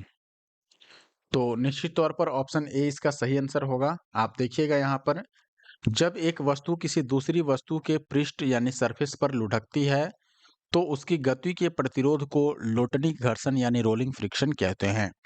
लोटन यानी रोलिंग घर्षण को कम कर देता है, कारण कि यहाँ पर कांटेक्ट जो होता है दूसरे सतह से वो बहुत कम सरफेस पे कांटेक्ट होता है। जो कांटेक्ट का सरफेस रहता है वो काफी छोटे एरिया में रहता है। किसी वस्तु को दूसरी वस्तु पर सरकने यानी स्लाइड करने की तुलना में, अब स्लाइड करने का मतलब मान लो ये चीज अगर इस सरफेस पे स्लाइड करना है तो पूरे जितना इसका एरिया है उतना ही एरिया पर ये इसको टच करेगा तब स्लाइड होगा। लेकिन अगर यही मान लो ये सरफेस है, इस पर ऐसे चक्के को केवल आगे की तरफ बढ़ाना है तो ये ऐसे रोल करते हुए जब आगे बढ़ेगा तो एरिया ऑफ कांटेक्ट केवल छोटा सा है, इसीलिए यहाँ पर घर्षण बल भी कम लगेगा। यहाँ एरिया ऑफ कांटेक्ट इतना बड़ा है इसीलिए यहाँ पर घर्षण बल भी अधिक काम करेगा। घर्षण बल अधिक है तो आगे बढ़ाने के लिए बल अधिक लगाना होगा, घर्षण बल कम है तो आगे बढ़ने के लिए कम बल की आवश्यकता होगी। तो यही चीज यहाँ पर बोला गया है। जो स्लाइडिंग होता है उसकी अपेक्षा लोटन करना यानी कि रोल करना काफी आसान होता है घर्षण कम होने के कारण। चूंकि लोटनिक घर्षण सर्पी घर्षण यानी स्लाइडिंग फ्रिक्शन से कम होता है, इसीलिए अधिकांश मशीनों में सर्पन यानी स्लाइडिंग को बॉल बेयरिंग के उपयोग द्वारा लोटन से प्रतिस्थापित किया जाता है, ताकि बॉल बेयरिंग रहेगा तो वहां पर रोलिंग फ्रिक्शन होगा और वो कम लगेगा। छत के पंखे हो गए, साइकिल की धुरी हो गई, हब्स हो गए, इन सभी में बॉल बेयरिंग का इस्तेमाल किया जाता है। अगला सवाल है दोस्तों, एक व्यक्ति कार में जो विराम में बैठा है, सड़क से कार के 4 पहियों में से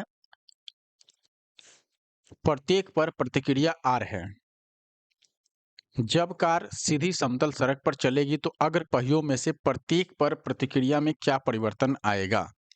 देखिए, ऐसे में व्यक्ति अगर कार में विराम में बैठा है, सड़क से कार के 4 पहियों में से प्रत्येक पर अगर प्रतिक्रिया बराबर है यानी R है, और कार यदि सीधी समतल रेखा पर चल रही है, समतल पर चल रही है और सीधी रेखा में चल रही है, वो घुमावदार नहीं है अगर, तो ऐसे में आगे की पहिया हो या पीछे की पहिया हो, सभी में प्रतिक्रिया में परिवर्तन बराबर ही रहेगा, यानी क्रिया के समान और विपरीत प्रतिक्रिया वाला लगभग वैसा ही केस बनेगा।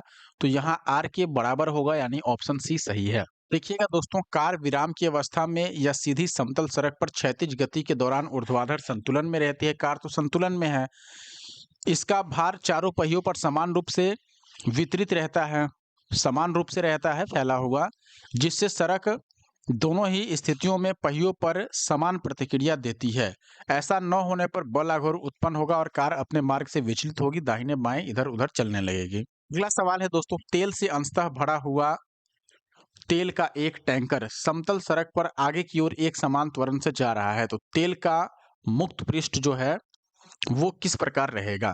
क्षैतिज बना रहेगा या क्षैतिज से इस प्रकार आनत होगा कि पिछले सिरे पर कम गहराई होगी, या क्षैतिज से इस प्रकार अनंत होगा कि पिछले सिरे पर अधिक गहराई होगी, या परवलयी वक्र का आकार लेगा। उत्तर क्या होगा दोस्तों? सही उत्तर होगा ऑप्शन सी, यानी क्षैतिज से इस प्रकार अनंत होगा कि पिछले सिरे पर अधिक गहराई होगी।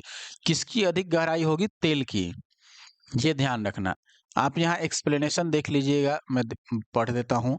समतल सड़क पर समान त्वरण से, ध्यान रखिएगा, त्वरण यदि समान है तो ऐसे कंडीशन में गति कर रहा होगा अगर समान त्वरण से कोई टैंकर, तो उसमें जो तेल होगा उसका मुक्त पृष्ठ यानी ऊपर वाला पृष्ठ क्षैतिज से इस प्रकार अनंत होगा कि पिछले सिरे पर उसकी गहराई अधिक होगी, तेल की गहराई। अगला सवाल आप देखिए, यूपीएससी प्री 2003 का है। एक तीक्ष्ण वृत्ताकार पथ यानी शार्प सर्कुलर पथ है, इस पर तीव्र गति से जाता हुआ 4 पहियों वाला वाहन क्या होगा? यानी कि मान लीजिए यहाँ पर तेजी तेजी से एक कार जा रहा है आगे की तरफ, इस तरफ, और यहाँ अचानक से क्या है? वृत्ताकार पथ आ गया, यानी अचानक से घुमावदार पथ आ गया, तो क्या होगा? बाहरी पहियों पर उल्टेगा, यानी ये जो होगा अगर इसी गति से गया तो किधर उल्टेगा ये बताना है। मान लो मैं इसको डायरेक्शन के साथ आपको लिख देता हूँ या दिखा देता हूँ, पहिए भी बना लेते हैं चलो। मान लो ये कार इस तरह से है, ऐसे मैंने बना लिया समझने के लिए, और एक पहिया मैं यहाँ लगा देता हूँ, एक यहाँ और एक यहाँ, मान लो मैंने इतने पहिए लगा दिए। अब जब यहाँ आएगा, मान लो ये सीधे ही अगर ऐसे चलना चाहे, तो यहाँ पर घूमने के समय में अगर ये उलटता है तो किस तरफ उल्टेगा? इस तरफ या इस तरफ? यानी बाहरी पहियों की तरफ या अंदर की पहियों की तरफ? या बाहर की तरफ फिसलेगा या अंदर की तरफ फिसलेगा? तो देखिए, यहाँ पर पहली बात तो जो भी होगा वो बाहर की तरफ ही होगा, अंदर की तरफ नहीं होगा, क्योंकि अंदर तो यह घूम ही रहा है, अंदर घूमना चाह रहा है। तो अपोजिट कारण क्या है कि देखिए ये सीधे जा रहा है, तो इस पर जो गतिज का जड़त्व होगा वो चाहेगा कि वो सीधे ही चला जाए, इसीलिए वो बाहर की ओर खींचने की कोशिश करेगा। तो ऐसे कंडीशन में या तो उसकी बाहरी पहियों पर वह उलट जाएगा या बाहर की तरफ फिसल जाएगा, दोनों में से कुछ ना कुछ तो होगा जरूर। तो ऑप्शन 1 और 3 सही है यहाँ पर, यानी कि ऑप्शन ए को हम सही मानेंगे। आप देखिए दोस्तों, वृत्ताकार पथ पर चलती हुई किसी वस्तु पर अभिकेंद्रीय एवं अपकेंद्रीय बल दोनों ही कार्य करते हैं। अभिकेंद्रीय बल के बारे में मैंने आपको बताया है, जो विपरीत प्रभाव से वस्तु को संतुलित रखते हैं। यदि कोई गाड़ी वृत्ताकार पथ पर वांछित चाल के सापेक्ष तेज चल रही है, यानी धीमा स्पीड नहीं की, तो वह मोड़ पर निश्चित रूप से बाहर की ओर फिसलने लगती है, परंतु घर्षण बल तो भीतर की ओर लग रहा है, इसीलिए अतिरिक्त अभिकेंद्रीय बल वो प्रदान करता है। अब एक तीक्ष्ण यानी कि जो तीखा मोड़ जिसको हम बोलते हैं, उस पथ पर यदि सड़क का बाहरी हिस्सा उठा हुआ नहीं है, आप देखिएगा जब भी घुमावदार पथ आता है तो सेंटर की तरफ जो आपका सड़क रहता है वो नीचे रहता है, और दूसरी तरफ उसका जो हाइट होता है वो थोड़ा ऊपर रहता है। तो यहाँ पर यही कह रहा है, बाहरी हिस्सा अगर उठा हुआ नहीं है तो तीव्र गति वाला वाहन जो होगा वो बाहर की ओर फिसलेगा और बाहरी पहियों पर वह उलट जाएगा। अगला सवाल है, किसी बल्लेबाज द्वारा क्रिकेट की गेंद को मारने पर गेंद समतल जमीन पर लुढ़कती है, कुछ दूर लुढ़कने के पश्चात गेंद रुक जाती है। गेंद रुकने के लिए धीमी होती है क्योंकि, यानी गेंद धीरे-धीरे धीमा होकर रुक जाता है, क्यों रुकता है? बल्लेबाज ने गेंद को पर्याप्त प्रयास से हिट नहीं किया, यानी कि पर्याप्त फोर्स नहीं लगाया, बिल्कुल गलत है। वेग गेंद पर लगाए गए बल के समानुपाती होता है, बिल्कुल नहीं। गेंद पर गति की दिशा के विपरीत एक बल कार्य कर रहा है निश्चित रूप से, जिसको हम घर्षण बल कहते हैं। मान लो बॉल ऐसे उड़ के गया, जब बॉल हवा में रहेगा तो भी हवा का घर्षण उस पर अपोजिट डायरेक्शन में काम करता है। अगर ये समतल भूमि पर पिच पर आके गिर गया और लुढ़कते लुढ़कते यहाँ पर आके रुक गया, तो जब जमीन पर लुढ़क रहा है तो इस पर फ्रिक्शन फोर्स जो होता है, यानी कि घर्षण बल, वो इस पर इसके अपोजिट डायरेक्शन में काम कर रहा होता है, जिसके कारण यह धीरे धीरे अपना स्पीड कम करते हुए रुक जाती है, और फाइनल इसका स्पीड जो होता है, वेलोसिटी, वो 0 हो जाता है। तो यही बात है, यहाँ पर गेंद पर इसकी गति की दिशा के विपरीत दिशा में एक बल कार्य कर रहा होता है, इसके कारण यह रुक जाती है। तो ऑप्शन सी सही है। आप देखिएगा, समतल जमीन पर गेंद के मध्य उपस्थित घर्षण बल, फ्रिक्शनल फोर्स, गेंद की गति की विपरीत दिशा में कार्य करता है, इसके कारण ही गेंद कुछ दूर लुढ़कने के पश्चात रुक जाती है। अगला सवाल आप देखिएगा, न्यूमेरिकल्स आजकल काफी पूछे जा रहे हैं। आप देखिए यहाँ पर ये जो क्वेश्चन है, यह यूपी पीसीएस प्री 2024 का है। सवाल है, एक बस एक निश्चित दूरी की पहली आधी दूरी v की गति से पूरा करती है, बाकी की आधी दूरी v2 की गति से पूरा करती है, तो औसत गति क्या होगा? अब ये तो आसान है, अगर आपने मैथ में पढ़ा होगा। ऐसे कंडीशन में मान लो जब भी डिस्टेंस सेम हो, यानी कि एक वस्तु पहली दूरी ए से बी तक चली और फिर बी से ए तक वापस आ गई, या फिर अगली दूरी मान लो बी से सी तक चली, और दोनों ही कंडीशन में अगर डिस्टेंस सेम है, मान लो ये डिस्टेंस अगर ए है या 5 है और ये डिस्टेंस भी 5 है, दोनों केस में डिस्टेंस सेम है और स्पीड अलग-अलग है। पहले केस में स्पीड x है और दूसरे में y है, तो यहाँ पर एवरेज स्पीड हम कैसे लिखते हैं? फॉर्मूला होता है 2xy divided by x plus y. वही यहाँ पर भी अप्लाई हो जाएगा सीधे तौर पर। तो 2v1v2 divided by v1 plus v2, ये डायरेक्ट इसका फॉर्मूला हो जाएगा। आप चाहो तो इसको निकाल भी सकते हो। दोनों ही केस में डिस्टेंस सेम है, तो डिस्टेंस तो कांस्टेंट हो गया। आपने मैथ में अगर टाइम स्पीड डिस्टेंस जब भी पढ़ा होगा तो ये फॉर्मूला जरूर पढ़ने को मिला होगा। चाहे आप किसी भी लेवल का अगर मैथ पढ़े होंगे, ये फॉर्मूला मिला ही होगा। यहाँ पर सॉल्व करके दिखाया गया है, बस के द्वारा तय की गई कुल दूरी जो है वो d हो गया। कुल दूरी d मानने का जरूरत ही नहीं था, इससे अच्छा था कि आप दोनों बराबर दूरी dd ही मान लेते, कुल दूरी 2d हो जाता और आसान हो जाता। जैसे मान लो मैंने बोला कि बस यहाँ से यहाँ तक गई, d दूरी कवर की, फिर यहाँ से यहाँ और आगे भेज दो, d दूरी दोबारा तय कर दी। तो देखो एवरेज स्पीड कैसे निकालते हैं हम? एवरेज स्पीड के लिए फॉर्मूला होता है टोटल डिस्टेंस यानी कुल दूरी बटा टोटल टाइम, यानी कि उस दूरी को कवर करने में लगा हुआ कुल समय। तो देखो यहाँ पर टोटल डिस्टेंस d है, स्पीड मान लो यहाँ पर v1 है, यहाँ पर स्पीड v2 है, यही बात था। यहाँ पर अगर पहले केस में आपसे पूछा जाए कि बताओ भाई टाइम कितना लगा, तो टाइम होता है डिस्टेंस बाई स्पीड, यानी कि आप d बाई v1 बोलोगे, ये t1 हो गया मान लो, और यहाँ पर t2 हो जाएगा d बाई v2। तो अब यहाँ पर क्या लिखोगे? एवरेज स्पीड लिखना है, तो टोटल डिस्टेंस यानी d प्लस d, और टोटल टाइम, पहला टाइम क्या है, t1 क्या है, d बाई v1, और t2 क्या है, d बाई v2। अब यहाँ पर ऊपर में d कॉमन ले लो, नीचे भी d कॉमन ले लो, d कैंसिल आउट होना है। d ऊपर कॉमन लोगे तो 1 प्लस 1 बचेगा, यहाँ पर d कॉमन लोगे तो ये 1 by v1 plus 1 by v2 बचेगा, यही होगा। अब d से d कैंसिल आउट हो गया, तो अब आगे देखिए आगे क्या होगा, यहाँ पर 1 और 1 2 हो गया, और नीचे यहाँ पर एलसीएम लोगे तो v1 v2 और ऊपर आ जाएगा v1 प्लस v2, और ये जब ऊपर जाएगा तो ये 2v1 v2 और divided by v1 plus v2 आएगा, जो यहाँ पर आया था। बाकी यहाँ पर जो क्वेश्चन में सॉल्यूशन दिया गया है वो भी ठीक है, हालांकि d/2 मानने से थोड़ा कैलकुलेशन आपको अजीब लगेगा और थोड़ा ये टाइम टेकन भी हो सकता है, थोड़ा मुश्किल लगने लगेगा कैलकुलेशन। देखो जैसे यहाँ पर हुआ क्या, यहाँ पर क्या किया गया, आपको मैं बस समझा देता हूँ। देखो कुल दूरी को d माना गया, यानी आधी दूरी d/2 हो गया और फिर आधी दूरी d/2 हो गया, क्योंकि आधी-आधी दूरी की बात की गई थी सवाल में। पहली आधी दूरी तय करने में लगा समय t1, t के लिए फॉर्मूला दूरी बटा गति यानी दूरी बटा चाल, तो दूरी हो गया आपके पास d/2, आधी दूरी पहली, और चाल v1 मान लिया गया। ये 2 नीचे आ गया तो ये d/2 v1 हो गया, और ऐसे ही दूसरी आधी दूरी निकालिएगा t2, तो ये दूरी यानी आधी दूरी है तो d/2 और बटा दूसरा स्पीड यानी v2, तो ये d बाई इस 2 को v2 से मल्टीप्लाई कर दो तो d/2 v2 हो गया। तो टोटल टाइम अब निकाला गया, तो t1 और प्लस t2, t1 की वैल्यू ये रखी गई d/2 v1 और t2 की वैल्यू d/2 v2 हो गई। अब टोटल टाइम हो गया, यहाँ पर इसको और आगे कैलकुलेट किया गया, कैलकुलेट करके ये आया, इसका एलसीएम लिया गया, दोनों का प्रोडक्ट एलसीएम हो गया, फिर इसको इससे मल्टीप्लाई, इसको इससे मल्टीप्लाई, फिर 2d यहाँ पर कॉमन लिया गया, v1 प्लस v2 और डिवाइडेड बाई 4 v1 v2, तो t की वैल्यू फाइनली ये आ गई, यहाँ पर d कॉमन रहा और v1 plus v2 divided by 2 v1 v2। अब देखिए यहाँ पर औसत गति निकाला गया है, कुल दूरी बटा कुल समय, तो कुल दूरी d हो गया और डिवाइडेड बाई कुल समय के जगह पर ये आ गया। अब इस d से ये d कट गया, ये ऊपर गया, ये नीचे रह गया, तो ये वैल्यू आ गया। इतना तामझाम करने का लेकिन जरूरत ही नहीं था, डायरेक्ट अगर आपको याद हो तो ठीक है, वरना जैसा मैंने निकाला वैसे निकाल दो। अगर मैथ रहता तो इसको हम और आसानी से कर देते। तो लेकिन अगर वीडियो आपको पसंद आ रहा है तो जरूर वीडियो को लाइक कर दीजिए और कमेंट करके जरूर बताइए कि वीडियो आपको कैसा लग रहा है।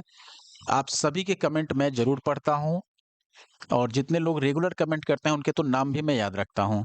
सवाल देखिए दोस्तों, त्वरण ज्ञात करने का सही सूत्र कौन सा है? आपको फॉर्मूला याद होगा। त्वरण कहते किसको है दोस्तों? वेग में परिवर्तन की दर को त्वरण कहते हैं। वेग में परिवर्तन की दर। राइटिंग थोड़ी गंदी जरूर है, जब मैं 10th में था तो बहुत सुंदर राइटिंग बनाता था, लेकिन पढ़ाते पढ़ाते राइटिंग गंदी हो गई। तो देखो वेग में परिवर्तन की दर जो होता है उसको त्वरण कहते हैं। इसको कैसे दर्शाएंगे? अंतिम वेग माइनस प्रारंभिक वेग डिवाइडेड बाई टाइम। टाइम से जब भी डिवाइड करते हो तो रेट निकलता है यानी दर निकलता है। जैसे कार्य करने की दर को हम शक्ति कहते हैं, तो शक्ति के केस में हम वर्क बाई टाइम लिखते हैं। टाइम से डिवाइड क्यों कर रहे हैं? क्योंकि यह दर है, रेट है। ठीक है? वैसे ही यहाँ पर ये भी रेट है। तो ए की value v minus u by t, option A ही सही है यहाँ पर। आपको याद ज़रूर होगा, मैंने ये फ़ॉर्मूला भी प्रूफ़ करके आपको दिखाया था, अगर आपने पढ़ा हो नोट्स वाला तो।